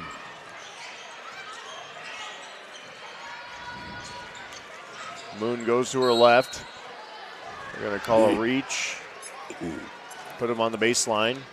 Got to move those feet, right? You're exactly right on that call. It was the reach in, right? Move your feet and stop her from driving. Kind of what we talked about with Rose on the other end. That is team foul number 5, I apologize. So that'll be 2 free throws for Moon. Moon, 3 points tonight. But done a lot of little things right at the defensive end. I always used to think that was such a thing when you went back and watched film. All those tough little calls, and maybe you're like, yeah, that's a tough call. But it's all because you didn't do something little correctly.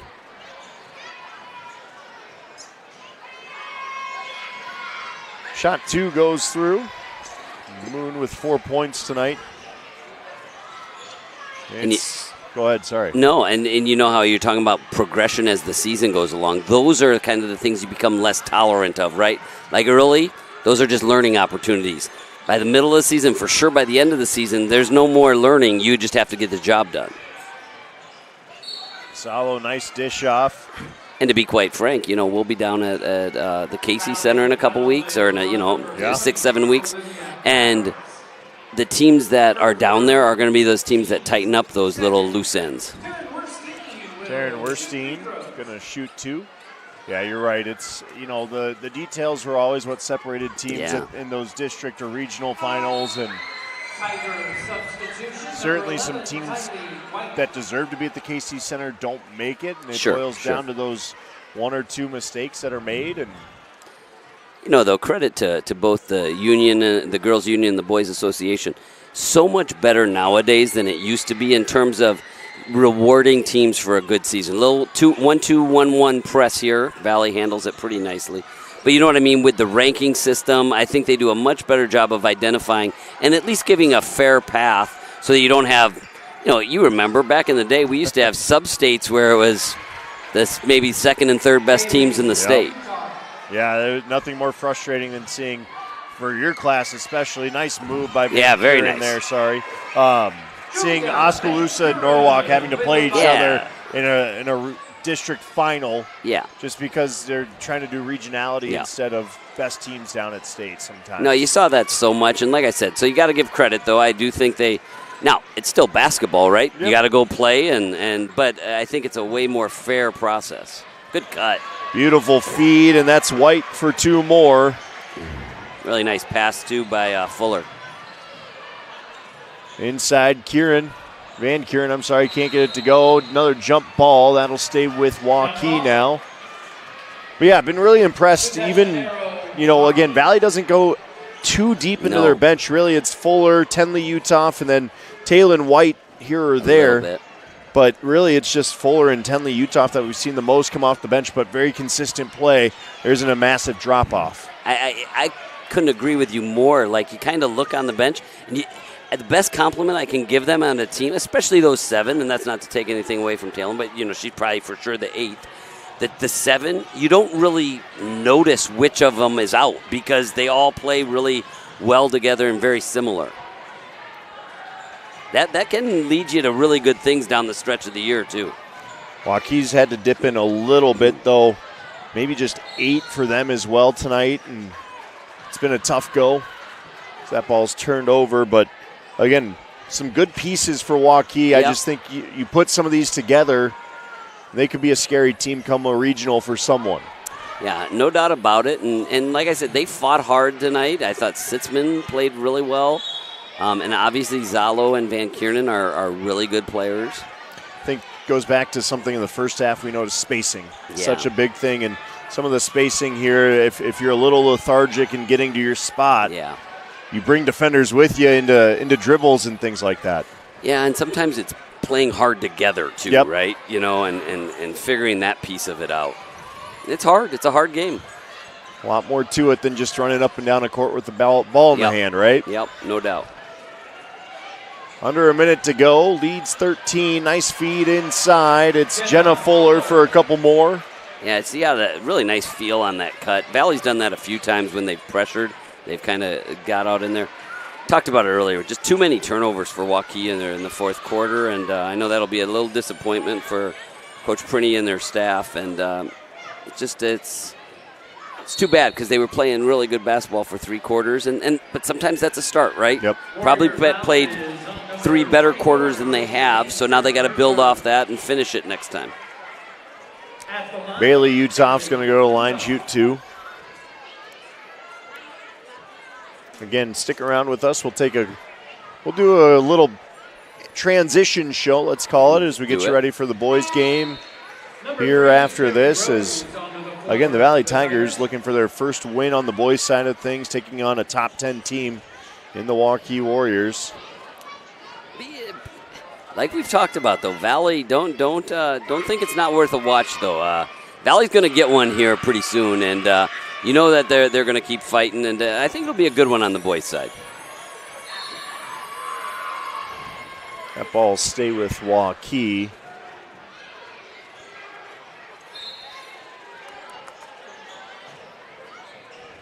Quick inbounds pass to Sitzman. Sitzman puts it up, and she can't quite get the roll.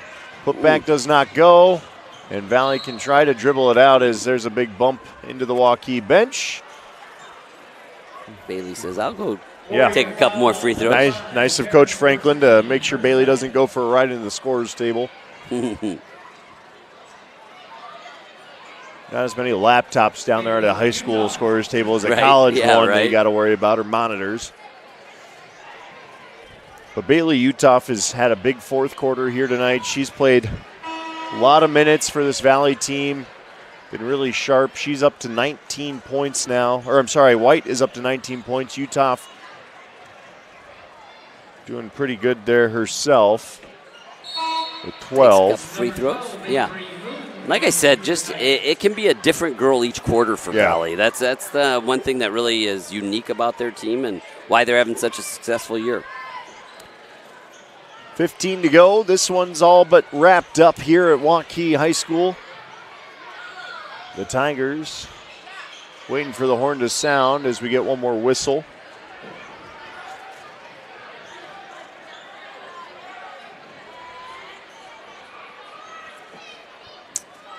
Well, no need to foul here. Second half was a big one for the Tigers tonight.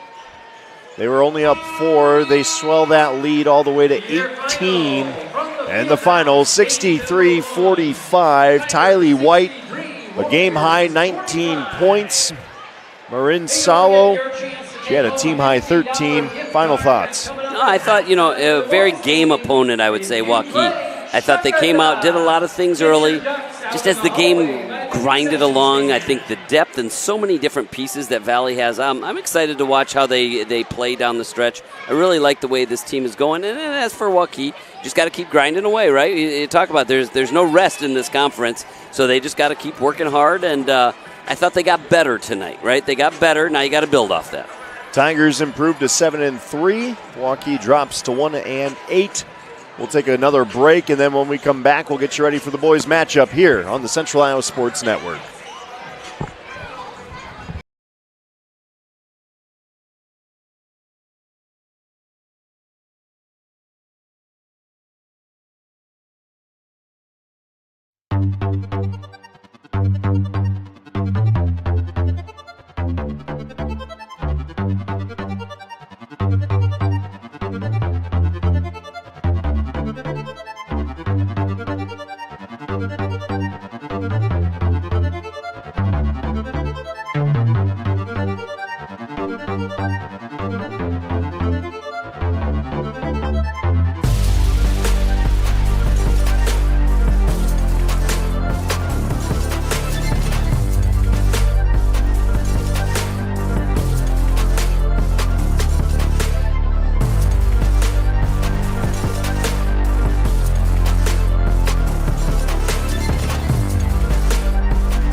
And we're back here at Waukee High School getting ready for the 4A boys matchup between the Tigers and the Waukee Warriors. Certainly a good one on tap. Number 6 Waukee and Valley. We've said it a couple of times in the girls broadcast, but in case you haven't been caught up, Tigers still looking for their first win this season. And let's talk a little bit about Keen Jorgensen, one of the key players in tonight's matchup for the Valley Tigers. Yeah, you know, and one thing that I think is interesting about Keene is they're going to have to do it as a unit, right? And so let's keep our eye on tonight if he can be a multiplier, make guys around him better. So not just his points, but can he get into that paint and set up, you know, maybe an easy layup for one of his big men or set up a kick and a drive and dish. He's left-handed, so that always makes you just a little bit harder to guard. And he can create his own offense, but I want to see if he can create offense for others around him tonight. Did you ever coach a lefty? Yeah. One in particular. I don't know if you're old enough to remember, Alex Dorr back in his day was a pretty good lefty as well. So it looks a little different, kind of like the quarterbacks, right? And then on the other side, it just works though. It's hard. I mean, it does. It's hard. On the other side, Jay White, the senior, he's number 2 in the programs, but he's number 1 as far as big pieces of the puzzle go for the Warriors. Yeah, he's toughness personified right there. You know, he's a big, strong point guard, lead guard. Him and Roach share the ball handling. But he can score. He really likes to attack the basket. But he can knock down a shot or two. He's going to be phenomenal defensively with that 2.5 steals per game. He's played in a lot of big basketball games. You know they're going to come out and try and assert their physicality and their dominance. And Jay White's the leader of that for this Waukee team. Well, you talk about asserting dominance. We'll see how Evan Jacobson kind of handles everything, too. He is the tallest player amongst both rosters at 6'7". Do you try to exploit a mismatch, assuming he's got a couple on the opponents tonight? I assume that Heibels will get the matchup, you know, maybe Schoberl as well. Like those two from the games I saw earlier can physically match up with him. He does so many things well, though, because not only can he take you inside, but he can really move well without the basketball, and on the perimeter can knock down shots. So he's a really tough guard. I do think Valley's got a few guys that are strong enough physically to match up with him, so it'll be fun to watch. Looking forward to the matchup here inside of Waukee High School. John Schaefer with Chris Larson tonight. We'll have the call for you. Starting lineups here in just a moment after the break on the Central Iowa Sports Network.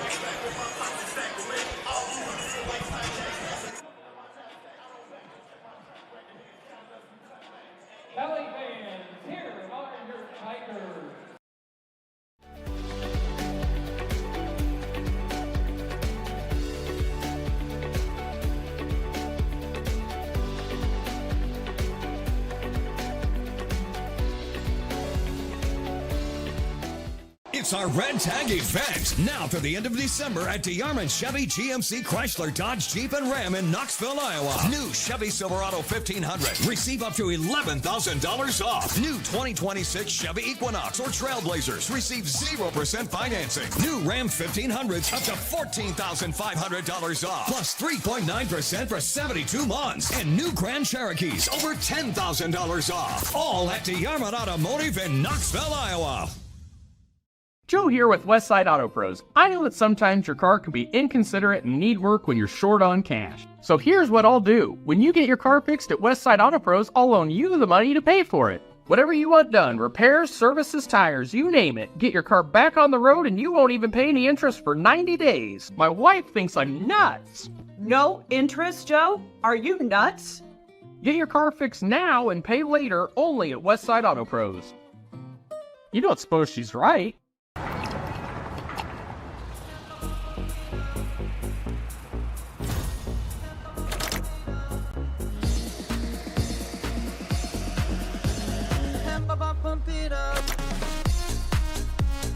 A fuel choice that even rivals can agree on? Now that's worth the hype. Cheaper, cleaner, and homegrown. Pump it up with unleaded 88.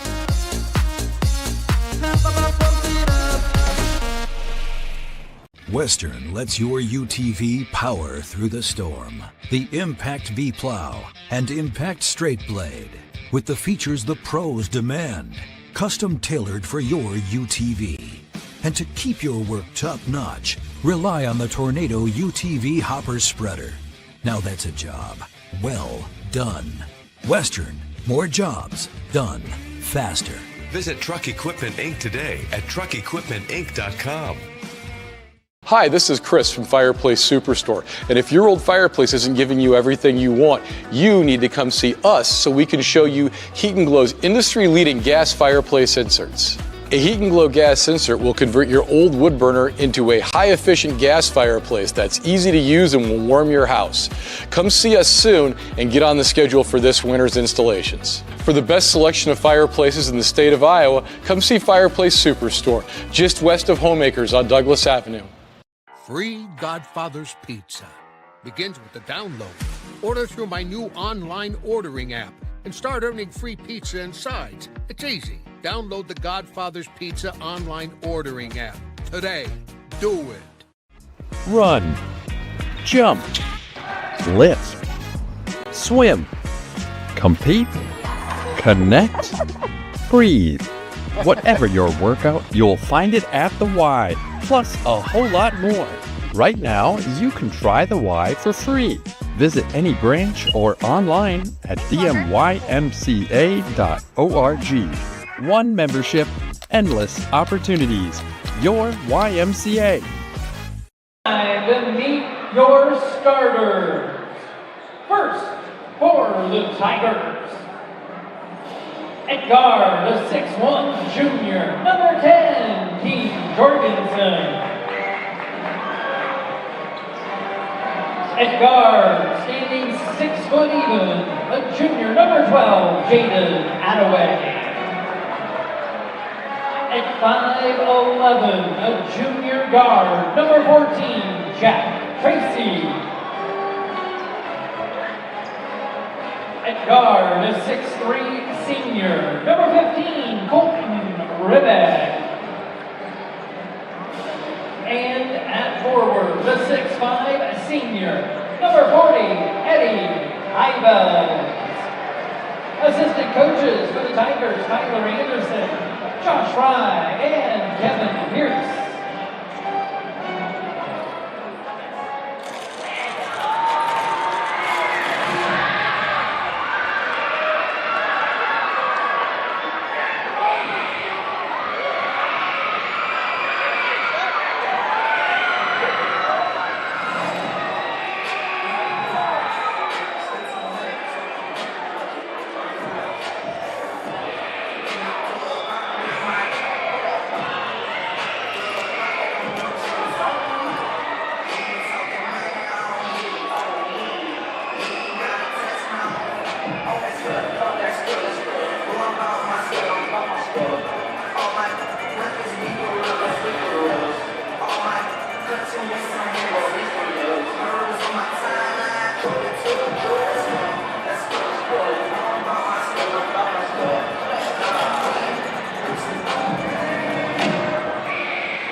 And we're getting ready for tip-off here. Waukee and Valley were set to rumble as the Warriors and Tigers square off. And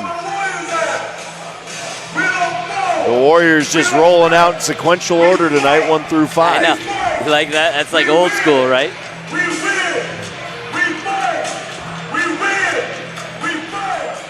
Jacobson leads the Warriors this season, averaging 14 points per game, but they find scoring all over the floor. On the other side, it's Keem Jorgensen, and a little bit of lineup shuffle for the Tigers. They've tried to find the right combination. You know, that's what you got to do if you're Coach Ricky. Just keep figuring out that magic formula.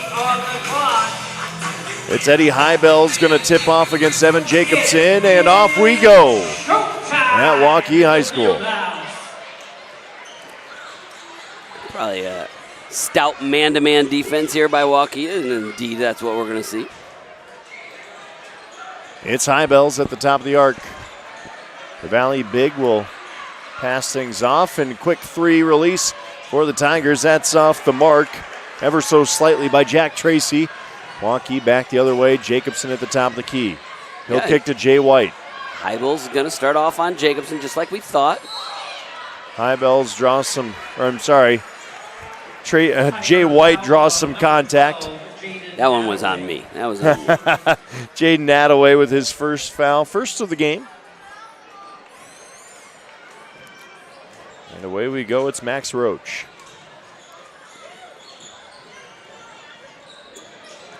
Jacobson hands off. Craig spins, floater. Boy. Friendly, soft touch. Peter Craig is off and running. Strong, right, John? Strong, sophomore. Gets into the paint. You see what he did there? Paid off 2 feet. And there's the defense by Max Roach. Roach the other way, lays it up and in. 4-0 run to start this game for Waukee. Got to take care of the ball if you're Valley, right? Do the little things correctly. Jorgensen with it. Trying to play off the screen. Looking for space. Nowhere to really go with it. Does feed it off. Nice find underneath. Hold floater. Gets it to go. Nice finish there by Jaden Attaway. Yeah, I like the pass, too, to get him a nice bucket in scoring position. Here's Jacobson. He'll kick. It's Hansen. Back to Jacobson.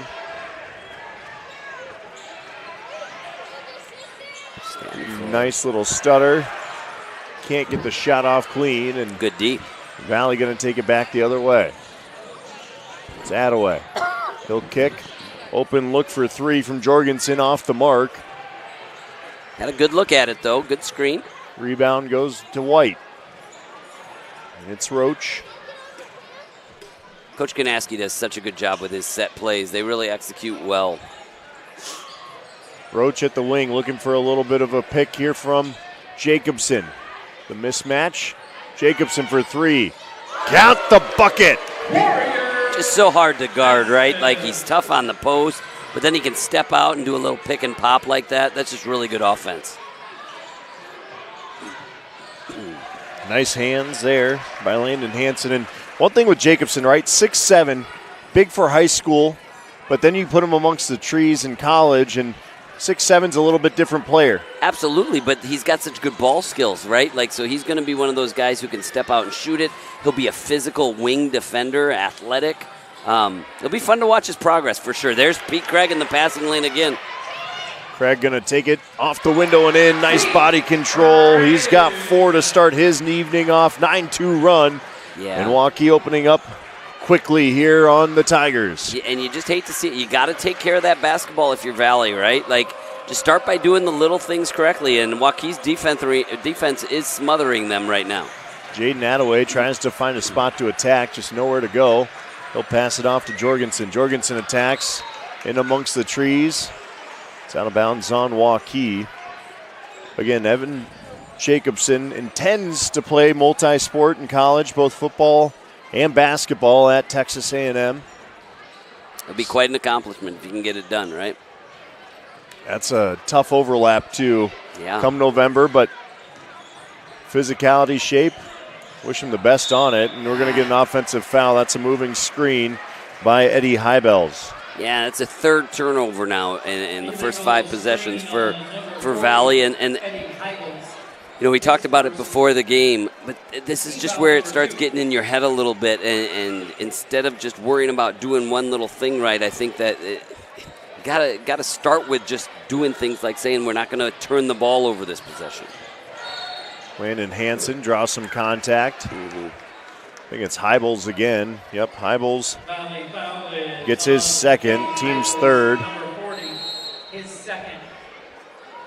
Got some subs getting in here. Having to go to the bench quickly is Coach Brian Rickey.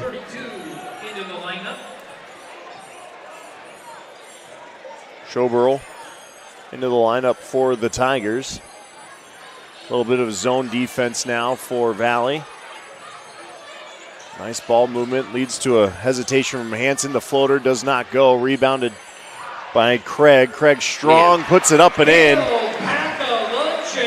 We we talked about player development. He is just getting stronger and stronger with each game.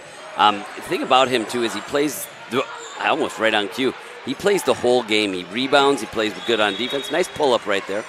Colton Remick stops the bleeding. It'll be a 30-second timeout by Brian Rickey and his Tigers. And they've got 4 to start things off. It's Remick and Attaway, but really Pete Craig stealing the show to start. He's already got 6. The sophomore razzle-dazzle doing it at both ends. Yeah, good start for Waukee. I like the timeout by Coach Rickey, though, right? Something positive happened. That's sometimes when you get, I have been on this side of the coin too, and when you're struggling to start off a year, that's when you have their best attention. So now he's just reminded them probably of some of the locker room talk, like what they wanted to do defensively, and he should have their good attention. Let's see if they can't get a stop or two here to get back in this game. We saw him switch to zone that last defensive possession and nearly come away with the rebound. Just got to win a rebound battle. Those 50-50 balls are the big ones that matter most. Yep, that's 2-1-2, and that's something we saw him run effectively against Northwest as well. The 3 from Roach. Yes! Dribble penetration, kick. You're going to get open threes against that zone, and then you just got to knock them down, and so far Waukee's done a great job. Max Roach from downtown up to 5. Nice kick to the wing.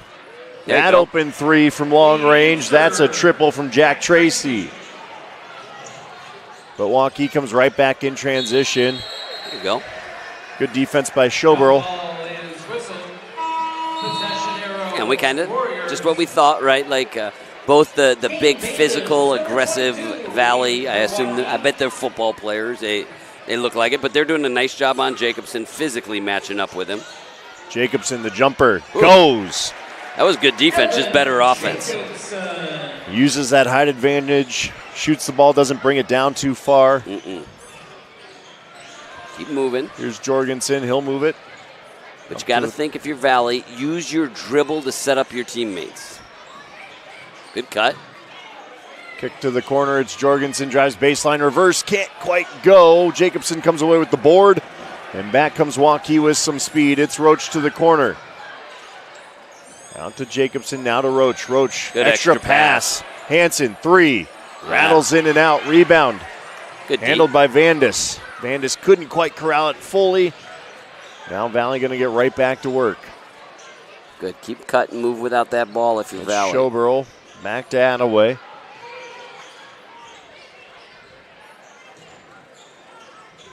They're just probably not going to have many guys who can just take one-on-one, right? So you got to do it with ball movement, dribble penetration. Is that 2 on him? The 3 by Schoberl was just off the iron. That's first foul on Jorgensen. That's 1, okay. Team's 4th. In for the Warriors, number 30, Alvin Greer.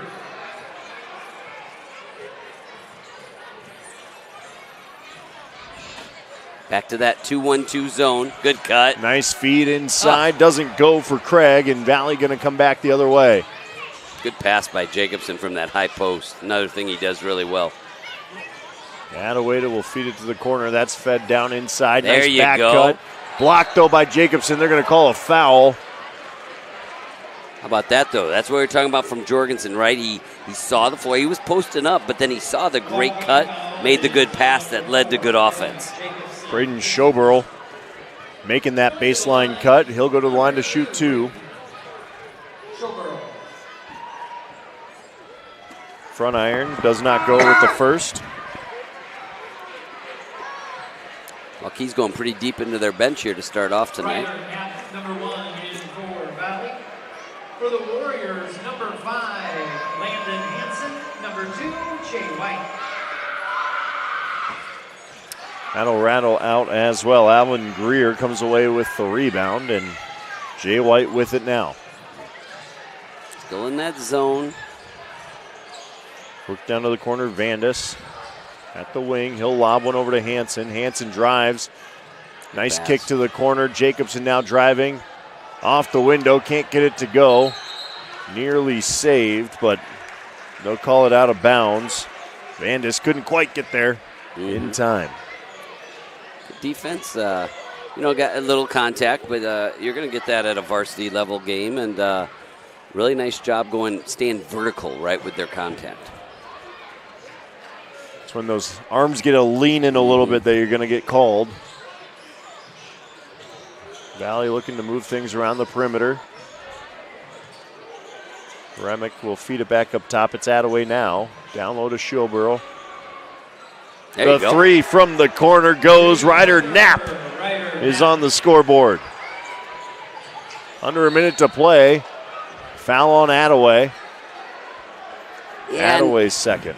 Man, kind of hate to see that, right? They got going with the three-pointer, cut it to 6, but now they're going to put him on the line. That was kind of just a lazy foul.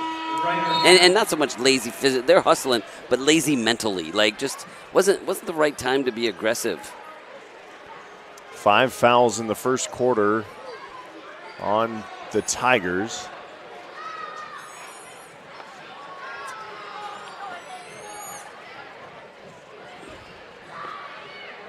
First one off the side of the iron does not go for Alvin Greer.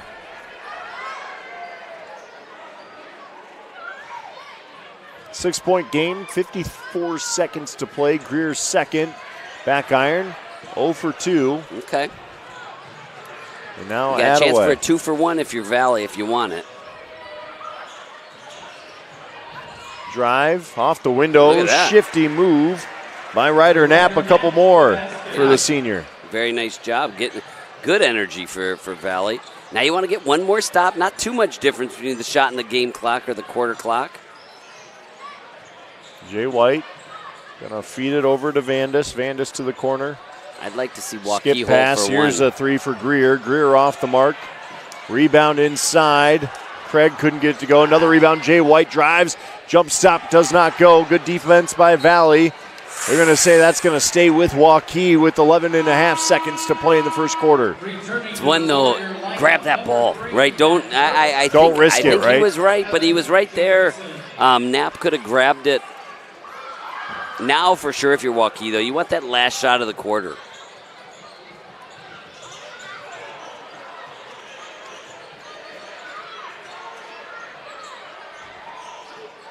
Roach for 3 off the front of the iron. Rebound to Valley. Shot does not get off in time, and that'll send us to our first intermission. After the first quarter, 16-12. Tigers trailing the Waukee Warriors here inside of Waukee High School on the Central Iowa Sports Network. Joe here with Westside Auto Pros. I know that sometimes your car can be inconsiderate and need work when you're short on cash. So here's what I'll do. When you get your car fixed at Westside Auto Pros, I'll loan you the money to pay for it. Whatever you want done, repairs, services, tires, you name it. Get your car back on the road and you won't even pay any interest for 90 days. My wife thinks I'm nuts. No interest, Joe? Are you nuts? Get your car fixed now and pay later only at Westside Auto Pros. You don't suppose she's right?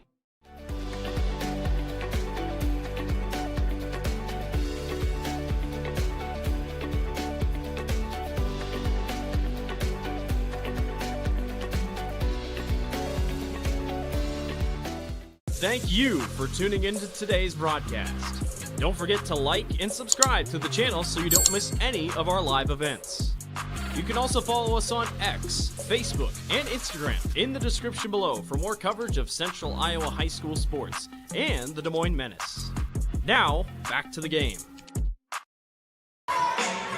Ryder Knapp's come off the bench for the Tigers and provided a bit of a spark. 5 points in the first quarter.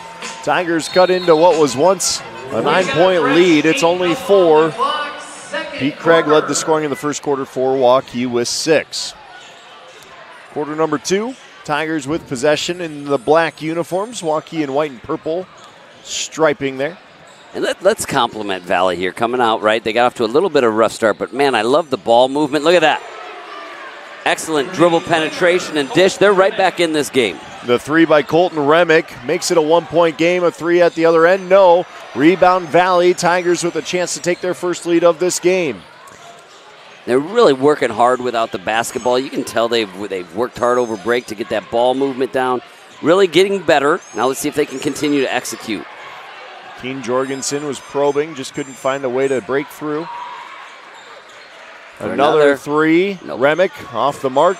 Rebound goes to White. White will slow things down. Out to the corner, Hudson. White tries to find Jacobson down low. That's tipped out of bounds. Yeah, doing a nice job. Don't forget, when they were beating that zone early, it was kind of through the high post with Jacobson and Craig kind of working on that high-low. I'd like to see him get back into that action. Use the pass against the zone instead of the dribble. Hudson from the corner does not go, or Hanson, I'm sorry. Good box out. Tigers now going to go right back to work. Works it over to the corner. Now it's Strawn. Strawn back out up top. Long jumper, mid-range J does not go. And here come Waukee once again. Yeah. Jay White drives. Offensive foul. Nicely done by Ryder Knapp. Excellent job, right? I don't know. I enjoy watching this, and Waukee's doing a great job too. But just fun to watch these Valley kids really fighting out there. It'd be easy for them to keep hanging their head. They haven't won a game yet. They got off to a bad start, but they're fighting their tails off right now to stay in this game. Tigers kick, moving it around the horn a little bit, looking for a space. Look at that, Jacobson up on the top of the 2-3 zone, along with Hanson. That's a long 2-3 zone. Long three finds nothing but air. Then Jacobson going to come away with it. They're going to call a foul. I think this one is going to go against Schoberl. Yeah, I think so too. He gave him good minutes though. He rebounded well, just need to finish inside. Schoberl's first, I believe. Not a ton of harm done. They'll sub him out though. Get some fresh legs in. Waukee ball up one. See if they can't get back into that high-low action. White. There you go. Kicks over to the corner. So when Jacobson dives, you'd love to see Craig flash into that middle. Jacobson from the corner. Too strong. Rebound goes Valley's way. Good. Fast break. Here's Remick. Remick the slam! And that forces Coach Kevin Kanaski to take a timeout as Valley's roared back to take a 1-point lead. Well, we talk about the timeouts, right? You complimented Coach Ricky for taking a timeout during a positive. Coach Kanaski getting a little bit of negative, trying to drive that down. It's kind of the game within the game, right? How do you break the momentum? And right here, you watch. I bet you, we'll see if Coach Ricky stays in that zone, but if they do, Coach Kanaski's team's going to execute coming off of this timeout. He's drawing up a little set that he wants to get them a good look to get them on the board. Not an open jump, probably something attacking the hoop. Another look at the dunk by Remick. Speaking of attacking the hoop. Just racks the rim. And the Tigers now with a 1-point lead. Okay. 2-1-2 zone. Nothing's changed there. Let's see what Waukee tries to run off it. I think you're going to Craig, high-low dive. White. Keep working it, though. Thought about the three and said he'll feed it back up top to Roach. Roach back to White. And that's why you play a 2-1-2, because it makes it hard to get the ball to the high post. But you got to have that high and low post working together and moving that ball from White downtown. There you go. The jumpers are going to be there, right? You got to get some ball movement inside out, and then you become better high percentage shots. White finds himself on the score sheet with his first three of the night, and Waukee regains the lead. Three back the other way, off the mark. Rebound going back the other way. That was Knapp. Fired that one. Jacobson now for three. Window no. Strong rebound by Craig. Craig puts it up. Dainty touch at the rim works. How good has he looked so far tonight, right? For a sophomore, just strong, physical rebounder. He's got 8 so far. Valley's got to be careful here. This last 4 minutes, right? You've done a really great job to settle yourself into this ballgame. You can't get lazy on those little things. Attaway will take it into the front court. Good cut, Adam. Keene driving baseline, tries to back down Hanson, cannot. They'll reset. Yeah, got to really be thinking. Use that dribble, see if you can attack and kick, find an open shooter. Hybels off to Remick. Shot clock. 5 seconds on it. The long three off Good. the back iron does not go for Tracy. Good defensive possession that time by Waukee. Really forced a bad shot at the end of that. Max Roach, the home court roll. That's what happens. You get stops on the defensive end, and it's a little harder in transition to get that ball stopped, and it leads to good offense. 3:40 to play. Jaden Attaway. Got to find a bucket if you're Valley. Good D. It's Roach again in transition. Attacks blocked. They're going to call a foul on Attaway, and Roach will shoot 2. Little things, right? Like all of a sudden turnovers are kind of creeping in. You know, Waukee, on the flip side, being a ranked team, you can see they are starting to identify that we're really good when we play good defense. It's not about the offense. If you play good defense, a lot of times the offense takes care of itself. Roach hits his first.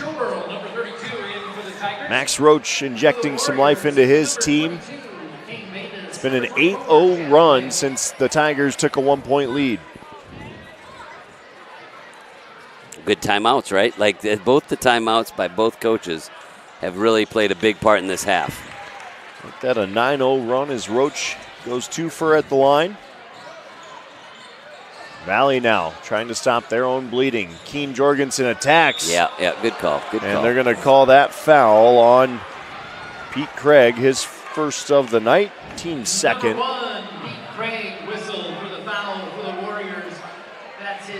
That'll send Jorgensen to line. Jorgensen held scoreless thus far. Been a tough matchup for him at the offensive end as he makes his first. Good to get to that charity stripe, though. That's one way to get yourself going offensively. Jorgensen's second does fall through as well. He's up to 2 points on the evening. And it's back to a 6-point game for the 6th-ranked Warriors leading the Valley Tigers. Corner 3, Craig rattles in and out. I really like when Waukee's patient, gets that ball moving side to side a little bit. It helps their offense. Good attack. Great attack by Jaden Attaway. His first 2 points of this quarter. He's up to 4.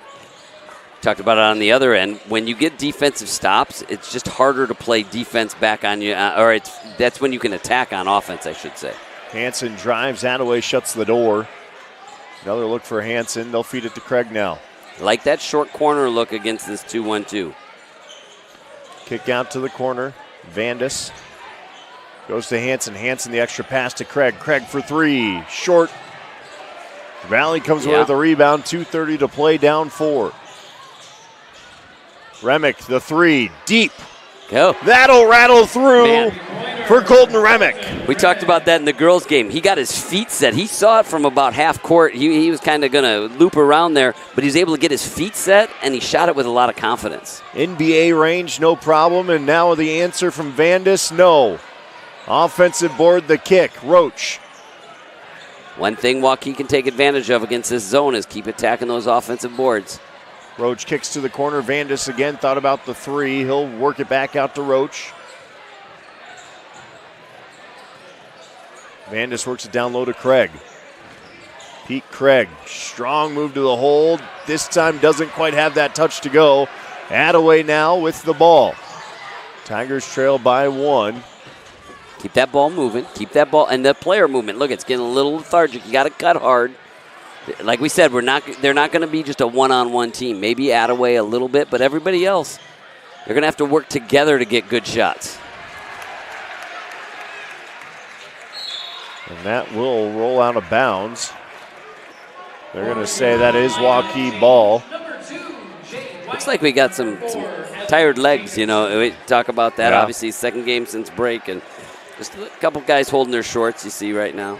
7-0 run, though, since Waukee went on their 9-0 run. It's been a game of ebbs and flows. Has us back at a 1-point game is Craig now with the ball at the wing. He'll hand off to Roach. Drives the key. Passed off to White. White draws contact. Attaway now up to 4 fouls. Yeesh. Number 12, Jaden Attaway whistled for the foul. 3. And at that point, you've got to sub him out. Yeah, it says on the board 3. I'm not positive. Either way, that's was, trouble. I could be wrong on that, but either way, it's not good. I'll trust the board over myself, maybe, but maybe. Feed off to Jacobson. Jacobson's floater, no. Talks about those big can't have it. Can't have Jorgensen realized halfway through that pass it was in the wrong spot. Hansen capitalizes with a beautiful move to the rack. Good patience by Schoberl, just could not get it to go. Gotta get a stop. Waukee goes right back to the rack with Roach. Max Roach for the afterburner. They can do it in a hurry, right? Just they have some elite quickness. When they play defense like that, they're a really great team. Lead back up to 5. Little mini 4-0 run here for Waukee. Be patient. If I'm Valley, I'm making sure to get that last shot of the half. I know it's hard when you're down 5, but you don't want to shoot too early and give them a chance to respond on the other end. Jorgensen kicks to Remick. They're going to call an illegal screen. That's going to go against Schoberl. See, now they have 7 seconds. That's more than enough time for Roach to either make some play for himself or drive and penetrate and kick to a teammate. Or White, either one of them. Is this a spot where you almost want to press that? Yeah. And they don't have a foul to give, so that's not going to help. Jay White drives off the window. 2 more for White. Beautiful move, and that'll send us to half. Waukee up 7 on the Valley Tigers as Jay White puts a nice little exclamation point on it to end that second quarter. Well, we'll be right back after the quick break here on the Central Iowa Sports Network. 31-24, Warriors lead the Tigers. It's the end-of-year sales event at DeArmond Ford Indianola. New 2025 Escape, Explorer, F-150, Super Duty, Mach-E, and Lightning. 0 down, 0% financing, 0 payments for 90 days. Plus $1,000 mega cash. New F-150 Super Crew 4-wheel drive up to $15,000 off or 0% for 60 months. It's the end-of-year sales event going on now at DeArmond Ford Indianola.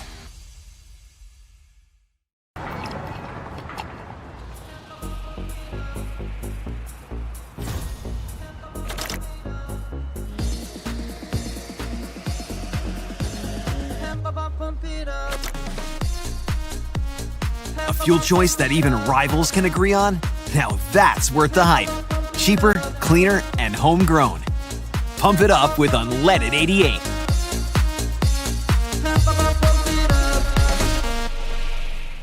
Western lets your UTV power through the storm. The Impact V Plow and Impact Straight Blade.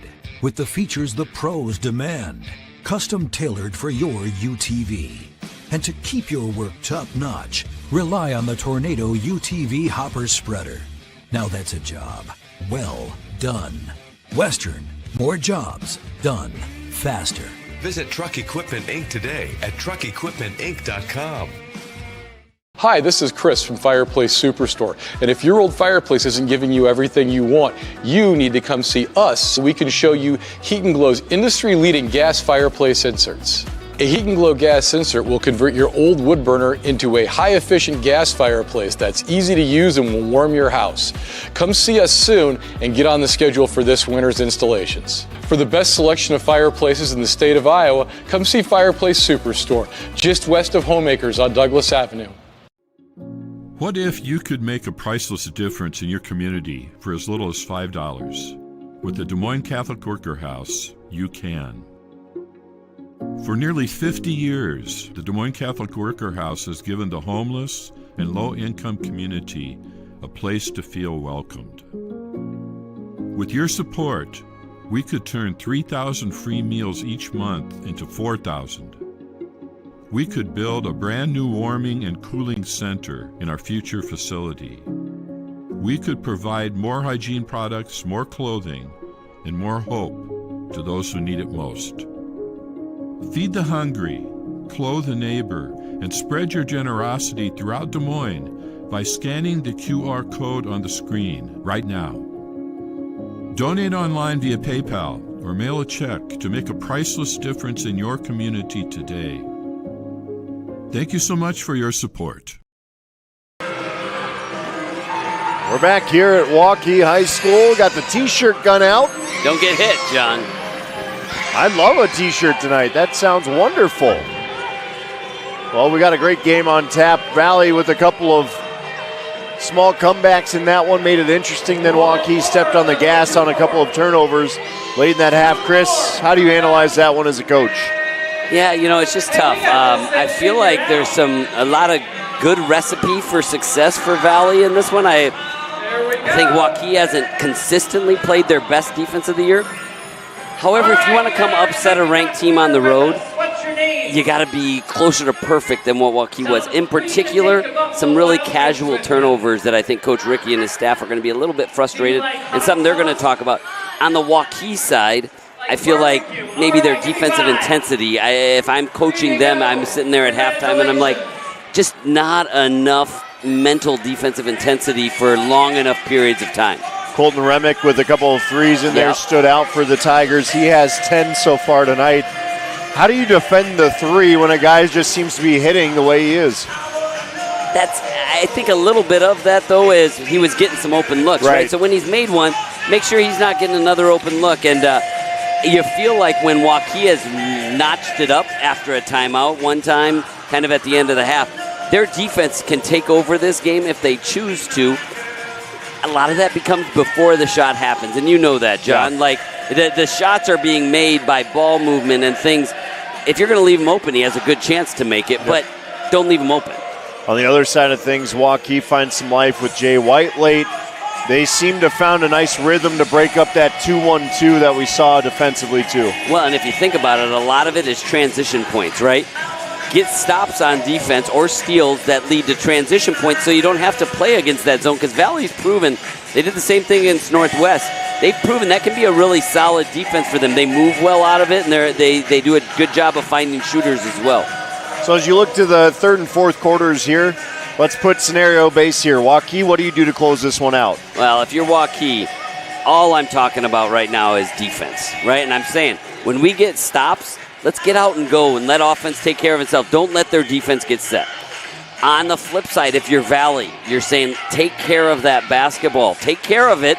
Get good shots every possession, because once we get good shots, then we can get back into that zone, and that's causing Waukee a lot of problems. Absolutely. Well, a lot of good games going on around the CIML throughout this week and into the rest of the season here on CISN. Happy to bring you plenty of action. Again, John Schaefer with Chris Larson.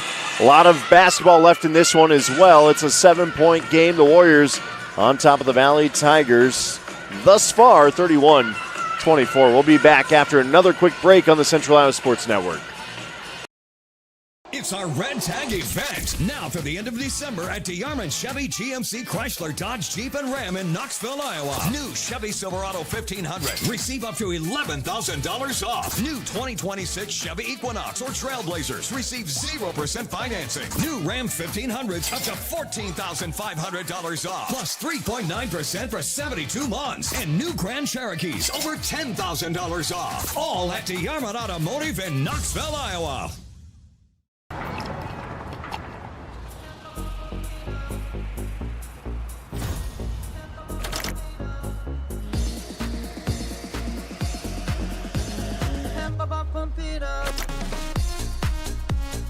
A fuel choice that even rivals can agree on? Now that's worth the hype. Cheaper, cleaner, and homegrown. Pump it up with unleaded 88.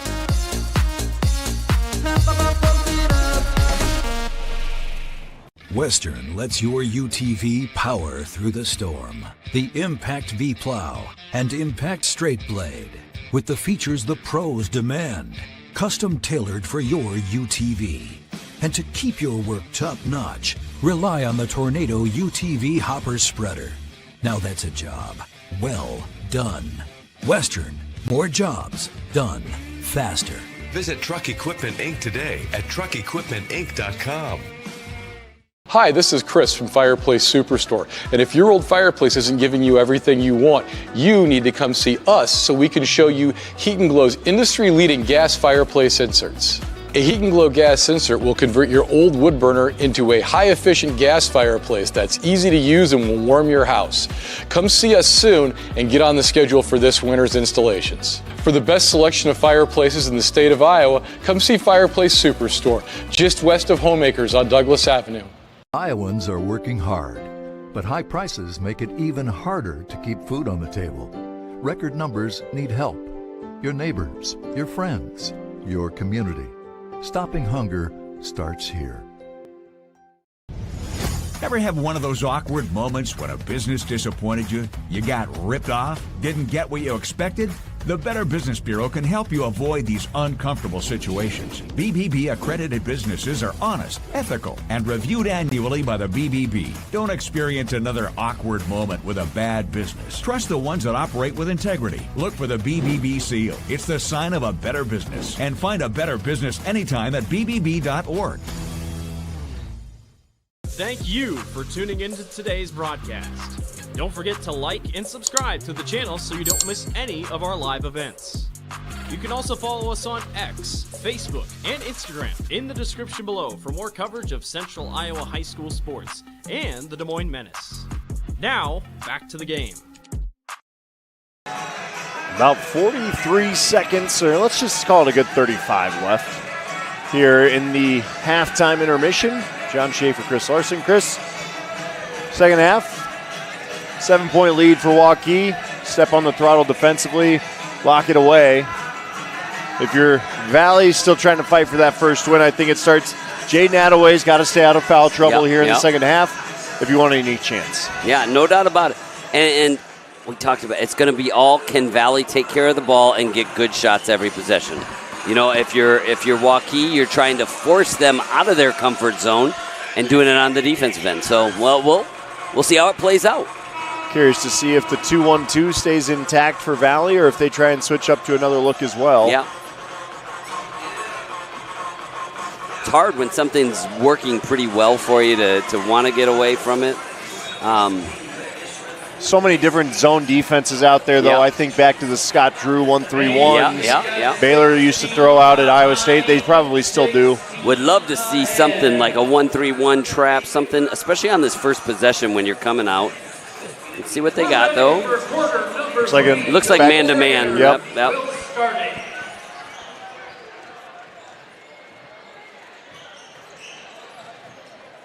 Good switch there. Jacobson over to Roach. It'll be Roach attacking.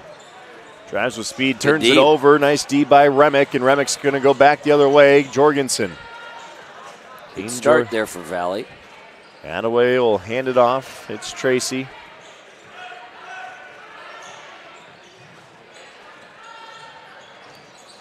Tracy just looking for a little room. The deflected ball ends up in Jorgensen's hands. Now to Attaway. I like when he kind of runs offense for him. Attaway does a good job. A long three from Remick, just short. Fast break now back the other way. It's Roach, the slam. Pete Craig, the slam. Yeah, Pete Craig got a little run out after he contested the shot, and really nice pass by Roach to find him, though. Nice little feed ahead. Craig read it all the way. That leads now 9, and Attaway goes back to work for the Tigers. 3, rattles off the front iron, off the hands of Tracy, and Waukee going back the other way. Can't settle for threes right now if you're Valley. And especially, you gotta get into that defense a little bit, right? Craig, cross court to Roach. Indeed. Corner, Hansen, no. That'll take a bounce off Remick's head. Unlucky bounce for him at that. Unlucky, yep. Gotta get those hands up when you're going to rebound, right? Thumbs out. So many little things. Right? And that's what makes it hard. Like, you see the results, right? But there's so many little things that you got to do to win a basketball game.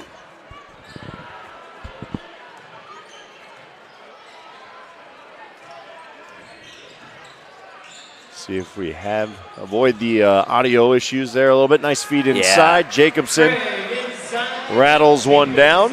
It's funny, we talked about it in the girls' game, right? But let's give credit to Coach Kanaski and his staff. How often have we seen Waukee get in that paint and use 2 feet to jump stop and play off 2 feet? Really good basketball. Tracy's three does not go from the corner. Waukee's lead 11, trying to make it a little bit more. It's Pete Craig, spin move. And nice one. touch and one. 3-point play for Craig on the way. What do you think? Do you think Coach Kanaski, I think it's pretty obvious, he said, hey, enough with the jump shots. Let's use our physical presence to get that ball inside. And thus far, a really good start to the half for Waukee. Craig will go to the line to try and convert the 3-point play the old-fashioned way. Oh.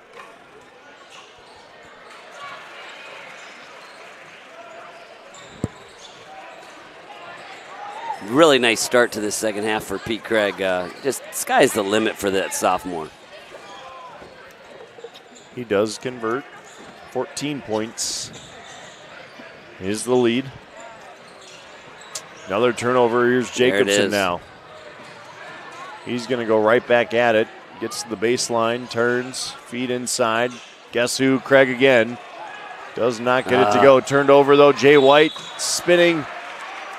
He'll draw the foul on his way to the line once again. Foul on Hybels. And what did we talk about, John? Taking care of that basketball, right? Thus far, it's been quick shots. Yeah, and Coach Ricky's going to get a timeout because he knows it's just getting away from his team just a little bit.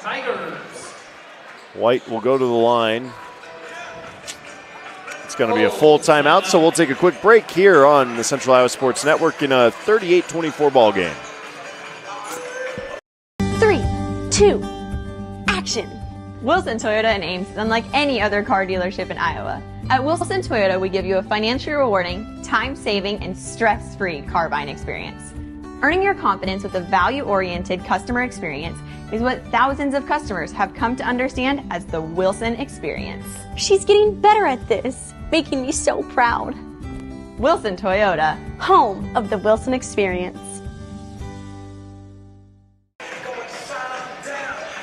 Well, it's been all Waukee out of the gate. Whopping 7-0 run to start things off here. Up 14 now. Lead at half was only 7. The Valley needs to find some life early. Jay White's about to go to the line to shoot 2 as well. Out of the timeout. Yep, you got it. And if you're Valley, you just can't get caught in that rut. And I love that timeout. Coach Ricky was really just doing a good job teaching his kids, right? He talked to, I saw his body language. It wasn't a sit and harp on him and yell at him. It was just, hey, let's keep getting better, a nice calm presence. And it's hard for him too, right, in the situation that he's in. So kudos, he's doing a really good job, and this team needs to just stick together. Jay White hits his first. You do feel for him, though. Such a tough spot to be in, Yeah, absolutely. And that role once again for White. Yeah, it's, your team's 0-8 to start the year, and you just cannot seem to find that life at all, and just creates challenges, Well, and it's just hard. You got to play such a tough schedule. I don't know if you remember this or not. I think we saw something similar. Oh, geez, I wouldn't even know what year it was, but Fort Dodge, when they had one of the years they won either with Horner or Oliver. The next year, I think it was with Horner. The very next year, they ended up going winless. Wow. And so it has happened before, and it's just so hard because I think kids that maybe didn't play as much on that state championship team put pressure on themselves that they don't need to put pressure on. So right. It's nice to see Valley just keep competing. It's not, like I said, it's not that out of line to think they're at where they're at. And they're playing good basketball. It's just their schedule's unforgiving. Attaway makes his first. Craig with the foul there. Yeah, and when you play in Central Iowa, there really is nowhere to hide on your schedule. Night in, night out, it's going to be a battle. Going back to that 2-1-2 zone now. Let's see if they can't get a little pressure. There's a turnover. That's off the hands of Tracy. Turned over. Fine. Remick for 3. Does not go. He's had the hot hand from downtown. They're going to call that out of bounds on Valley. I think they're going to ask for a discussion. Coach Ricky's signaling to his guys, hey, let's go take that inbound. And I think it'd be the right call. They're going to give it to Valley. It's pretty clearly off Jacobson. He kind of towers a little bit, else.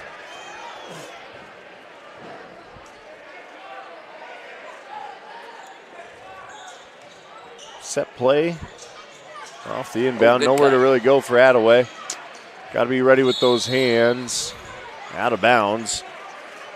It's crazy, though. We talked about the turnovers, and I know I keep harping on it, but, man, it has been a killer. And, again, credit to Waukee. They've really tightened up their defense here in the second half as well.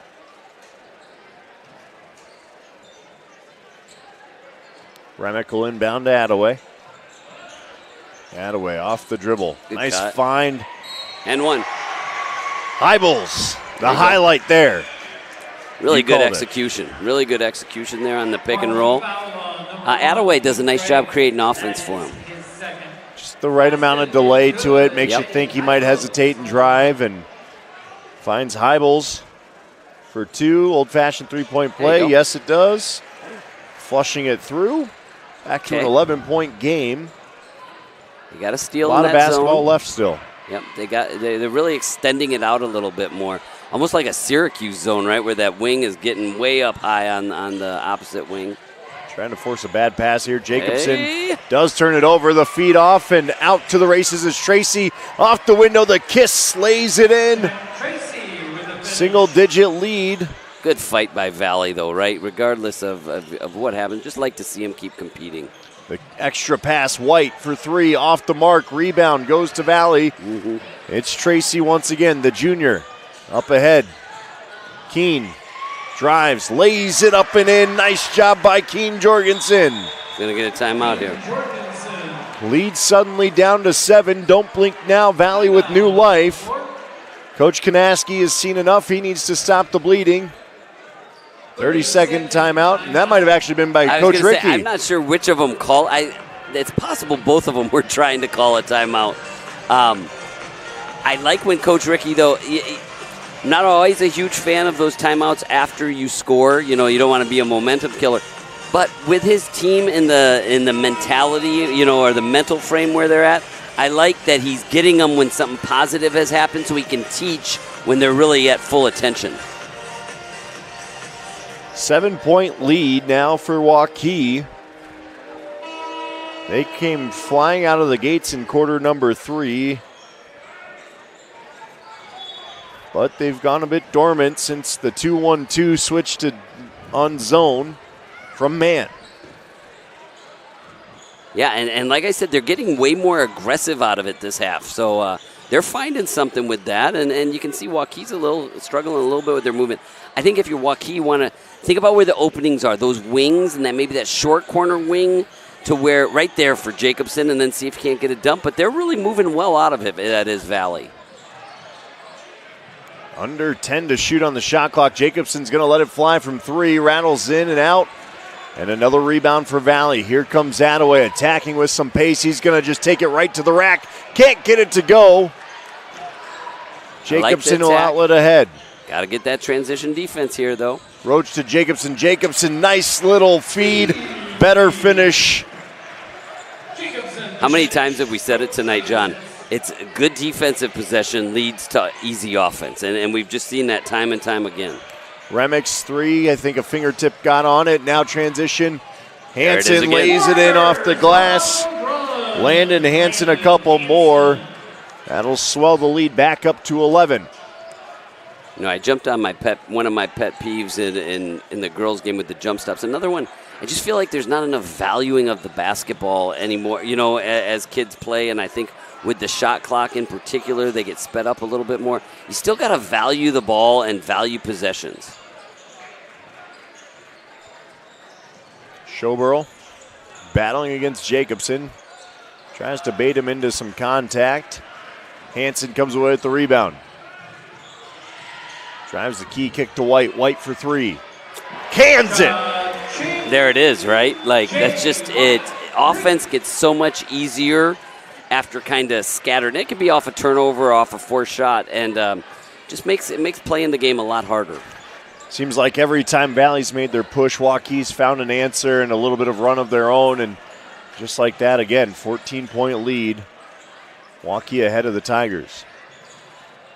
I just think if you watch college basketball, that's one of the huge differences between high school and college basketball is in college, oftentimes their transition defense is set because they really concentrate on getting those good shots and taking care of the basketball on offense. Craig, a strong move. Can't get it to go. Does come away with his own rebound. Yeah. That one does go. Pete Craig having himself a night as a sophomore. Playing great, isn't he? And just playing physical, playing aggressive. We talked about him a lot. And there's a steal for Hansen. Hansen, elevate the slam! Boy, that happened in a hurry, didn't it, John? Don't blink as Landon Hansen now up to 6 points on the night. Again, defense turns to offense and a little bit more momentum leans the Waukee Warriors' way. Don't you feel like that? Do you agree that Waukee, when they really get after you defensively, boy, they look so good, right? Because then they get out and go in transition, and they look just phenomenal, to be honest with you. Max Roach, the runner there, swells the lead to 20. And you're absolutely right there. We've got a 30-second timeout, so we'll stay here. But again, to go back to it, I think, if there's a soapbox I have with high school basketball and basketball in general, we've lost the mid-range jumper. Hey. I remember there's a handful of years ago with Iowa State, the mid-range J can't remember the player with the Cyclones, but he brought back that mid-range jumper, and now you see with the zone, you talked about it with those wings a little bit. Yeah, right. If you have a jumper in your arsenal, you can make so many of these zones just kind of regret playing it, I feel like. So are you a fan of DeMar DeRozan? A little bit, yes. Right? Like that's kind of his game. And I'm trying to think of the Iowa State player you're referring to. I agree with you, and we've gotten so much into analytics and kind of talking about threes and contested twos, or taking it to the rim. But sometimes you got to remember, you just want to score. Yep. And figure out how to score, not necessarily micromanaging everything that kids are doing out on the floor.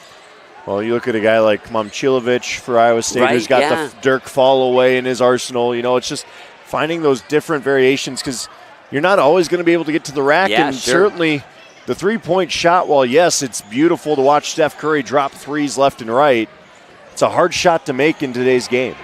Yeah, especially for young kids, right? Hansen's three at the horn does not quite get the roll as we talk about threes there. But a 20-point lead, Waukee on top of the Tigers looking to close it out here in quarter number 4 after the break on the Central Iowa Sports Network. Run, jump, lisp, swim, compete, connect, breathe. Whatever your workout, you'll find it at the Y, plus a whole lot more. Right now, you can try the Y for free. Visit any branch or online at dmymca.org. One membership, endless opportunities. Your YMCA. Ever have one of those awkward moments when a business disappointed you? You got ripped off? Didn't get what you expected? The Better Business Bureau can help you avoid these uncomfortable situations. BBB accredited businesses are honest, ethical, and reviewed annually by the BBB. Don't experience another awkward moment with a bad business. Trust the ones that operate with integrity. Look for the BBB seal. It's the sign of a better business. And find a better business anytime at bbb.org. And we're back inside of Waukee High School. Here we go. It's been an entertaining one. Certainly had some back and forth moments between both these squads, but Valley has brought their lead back to life with with a big third quarter. Big three there does not go. Pete Craig's been the star of the show, the sophomore. Isaiah Brockington was the player I couldn't think of. Yeah. I believe he transferred from Penn State. Is that right? He might have had. Yeah, he did. He was kind of a mid-range. He really got up on his jump shot. Yep. DeAndre Kane was who I was thinking. There's another good one. Yep. Not much, but you're right. Brockington was way more of a mid-range elevation when he got inside. Well, and everyone was shocked because you hadn't seen a mid-range jumper. Yeah, it's exactly right. That way, so Waukee, as the horn expires on the shot clock, does not go from the corner. That was Vandus having a go. Hopefully, we have some people having fun playing along at home. Maybe they came up with it before sure we did. There's some Cyclone fans out there that knew, hey, that's Isaiah Brockington. Come you're on, thinking get it of. right. You know, covers so many of them, so many greats throughout the years. Nice little runner there. Sometimes it's fun just to go back through all the names because there's so many good players. Go back to you said DeAndre Kane. Mm-hmm. You know, you think back to Taylor Horton Tucker, his 1 year. There's a turnover and an easy finish at the other end for Keane Jorgensen. Quiet night for Keane. He's been bottled up for the most part. I think just tough size matchup for him tonight. No doubt about it. You know, it is tough. It's hard. I think one thing that Valley's, you know, probably for that second half of their schedule they're going to have to learn is that there's no other way to say it. They're just a little bit outmanned, right? You know, athleticism, basketball skills, you know, whatever you want to say against some of the other teams in this league. So what you got to do is you got to play a little more perfect mental and physical game, things you can control like not turning the ball over, making sure you're getting the ball stopped in transition. And, you know, because they can play with these teams for stretches, but then they'll have a little bit of a letdown. And so there will be a night where they're going to put it all together and good things will happen for them. And Coach Ricky will keep coaching his tail off. But, you know, you see flashes of frustration. But I think also for Waukee, on the flip side of it, they show how dominant they can be when they really turn the screws on the defensive end. Well, that's something as a coach, you know, you don't want it to ebb and flow that way as another three does not go. But you want to see that intensity maybe for a full 32 minutes, one or two times, especially before postseason, because you can't afford to take, you know, a couple possessions off late in the year. So I was talking with a couple coaches earlier in the season and saying how the game is kind of, with the shot clock, become kind of this gray area of back and forth. A coach even was telling me they were talking about the concept of, like, maybe we should have a call for when we really want them to dig in defensively, because I just don't know if kids nowadays can play and keep their concentration and focus for that long. I'm going to tell you, then I was talking to a coach from Pella earlier this week, and that's where they're playing really great basketball. And one thing they've really bought into is kind of that style of no letdown. It's going to be, you know, remember the Arkansas days, 40 minutes of heck. And I think the teams that start deciding 32 minutes of heck are going to be the ones who end up kind of as the champions down the stretch. It's kind of that wrestler's mentality almost. You know, you go back to the Gable era, I'd say even Kevin Dresser, what he's doing at Iowa State right now. You just want to make every minute as painstakingly hard and miserable as possible. And, you know, it's not always pretty basketball that way, but it doesn't always have to be beautiful, flowy basketball either. You know, there's something to be said for grinding, lockdown defense. I think of Courtney Henderson, what he used to do at Hoover. 100%. You know, before the shot clock era especially, you want to talk about slow down the gears. Well, and BJ wasn't afraid to do that at Valley too, you know. But I think this is what I think is fascinating. I think you still can do that in the shot clock era. Yeah. Like, and so it's not such a short shot clock where you're having to rush plays. Yeah. Which, again, I appreciate because you don't want to force bad basketball on teams. Right. But I also agree that they needed to get the shot clock implemented. And, I mean, you can speak from that side of things, too. I know the state follows federation rule in that aspect. And so, you know, I did the story on it back in, I think it was 2015-16, and, you know, the association's like, yeah, we'd love to, but federation isn't on it yet. So, you know, it's been good for the game. I do think there's just some subtle adjustments for coaches and players to kind of recalculate maybe what it means for them to be a good team. Yeah.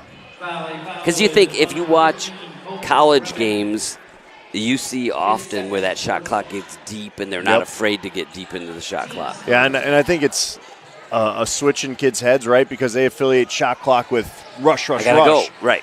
1 second is still 1 second. It clicks at the same rate no matter where in the shot clock you are. So be comfortable working it down to 3 before you're letting off a good shot. But what if you can change your mentality to, can we 35 minutes of good, or excuse me, 35 minutes of good, 35 seconds of good defense right all night long. Because then, boy, then you're onto something. Speaking of, great movement by Craig right there. Good D. Outlet ahead to Vandis. Vandis will lay it in. What I think kids would find, too, offense becomes so much easier when they play hard on defense. Well, you just see the transition, right? Yeah. And it wears teams out when you're physical defensively, not fouling, but physical. You know, there's still some body allowed in this game, and it's going to grind you down, and you're just not going to want to run the floor constantly. Look at that. It's happening, right? Now, I want you to go back your first year of coaching. Okay. When you moved over, how tough is it, one, getting buy-in from a team? What's that transition like? Yeah, it is tough, and that's why I told you I have so much respect for what Coach Ricky's doing. And let's not forget, he's also a big part. You know, I've talked to BJ about it, and you know, they are great friends, and he knows what good basketball looks like. It's just a tough challenge. What I like is I thought maybe a little bit down the stretch it's gotten a little bit away from him, but for a long stretch of time, I thought they really competed. I like this timeout. You know, right here, what I would do is challenge them. Say, we got 3 minutes left to play. We're not going to just go through the motions. And so let's kind of see how this comes out of the timeout. You just got to keep coaching hard. If you're going to demand your players to play hard every possession, you have to coach hard every possession. Full timeout. We'll step away for a quick break here on Central Iowa Sports Network. Iowans are working hard, but high prices make it even harder to keep food on the table. Record numbers need help. Your neighbors, your friends, your community. Stopping hunger starts here. Thank you for tuning into today's broadcast. Don't forget to like and subscribe to the channel so you don't miss any of our live events. You can also follow us on X, Facebook, and Instagram in the description below for more coverage of Central Iowa high school sports and the Des Moines Menace. Now, back to the game. 60-39, Waukee leading the Tigers. 3:24 to play. I think you're right. You know, it's one of those mentalities of, all right, let's just go win the last 3 minutes of this game. Yeah. It doesn't, you know, just go win that. Let's build off of it. Let's have some key pieces here. Keep your heads up, guys. It's a learning year. Talking about it off camera, how do you replace 7 D1 athletes? Right. Not necessarily D1 basketball players, but D1 in some sport. You don't, and that's why you struggle a little bit. Interesting, a 1-3-1 trap for Waukee. But I live that side, too, and like I said, I'm proud of the coaching that I was able to do during that, too. And, yeah, those were tough times, and, you know, it wasn't – a lot of people don't know about that. The first year, I think we won 3 games. Second year, we won 2 games. But all of that is laying foundation for yourself. And for Coach Ricky, he's laying foundation for who they're going to be in his years, right? And that's going to be well beyond this year. So I think he's doing a fantastic job with that. We talked about, you know, his pedigree kind of comes from not only Coach Windhorst, but I believe he worked a little bit with Coach Jacobson at UNI and Coach Henry at William Penn. Okay. And so these are all phenomenal. He's learned and grounded in tough, hard-nosed basketball. So they'll be fine. They're just, you know, Coach Kanaski's been doing this for a while, and he's got his program in place. Yep. He's also got a D1 athlete. Yeah, right. In his arsenal, and he's got a lot of good athletes to be said, too. They're senior loaded this year. If there's a year to win it for Waukee, it's this year. You look at their starting 5 tonight, 4 of the 5 seniors, 3 off the bench seniors. You know, it's just and that a really kind of good sophomore, probably a top 5 in the class type sophomore. And if Pete Craig keeps developing his game, look out. No doubt. No doubt. He's got such great length, and I just really like, he's a really smart player. Good pass by Hansen. Finished by Vandis. Kane Vandis up to 5 points tonight. 2:30 to play.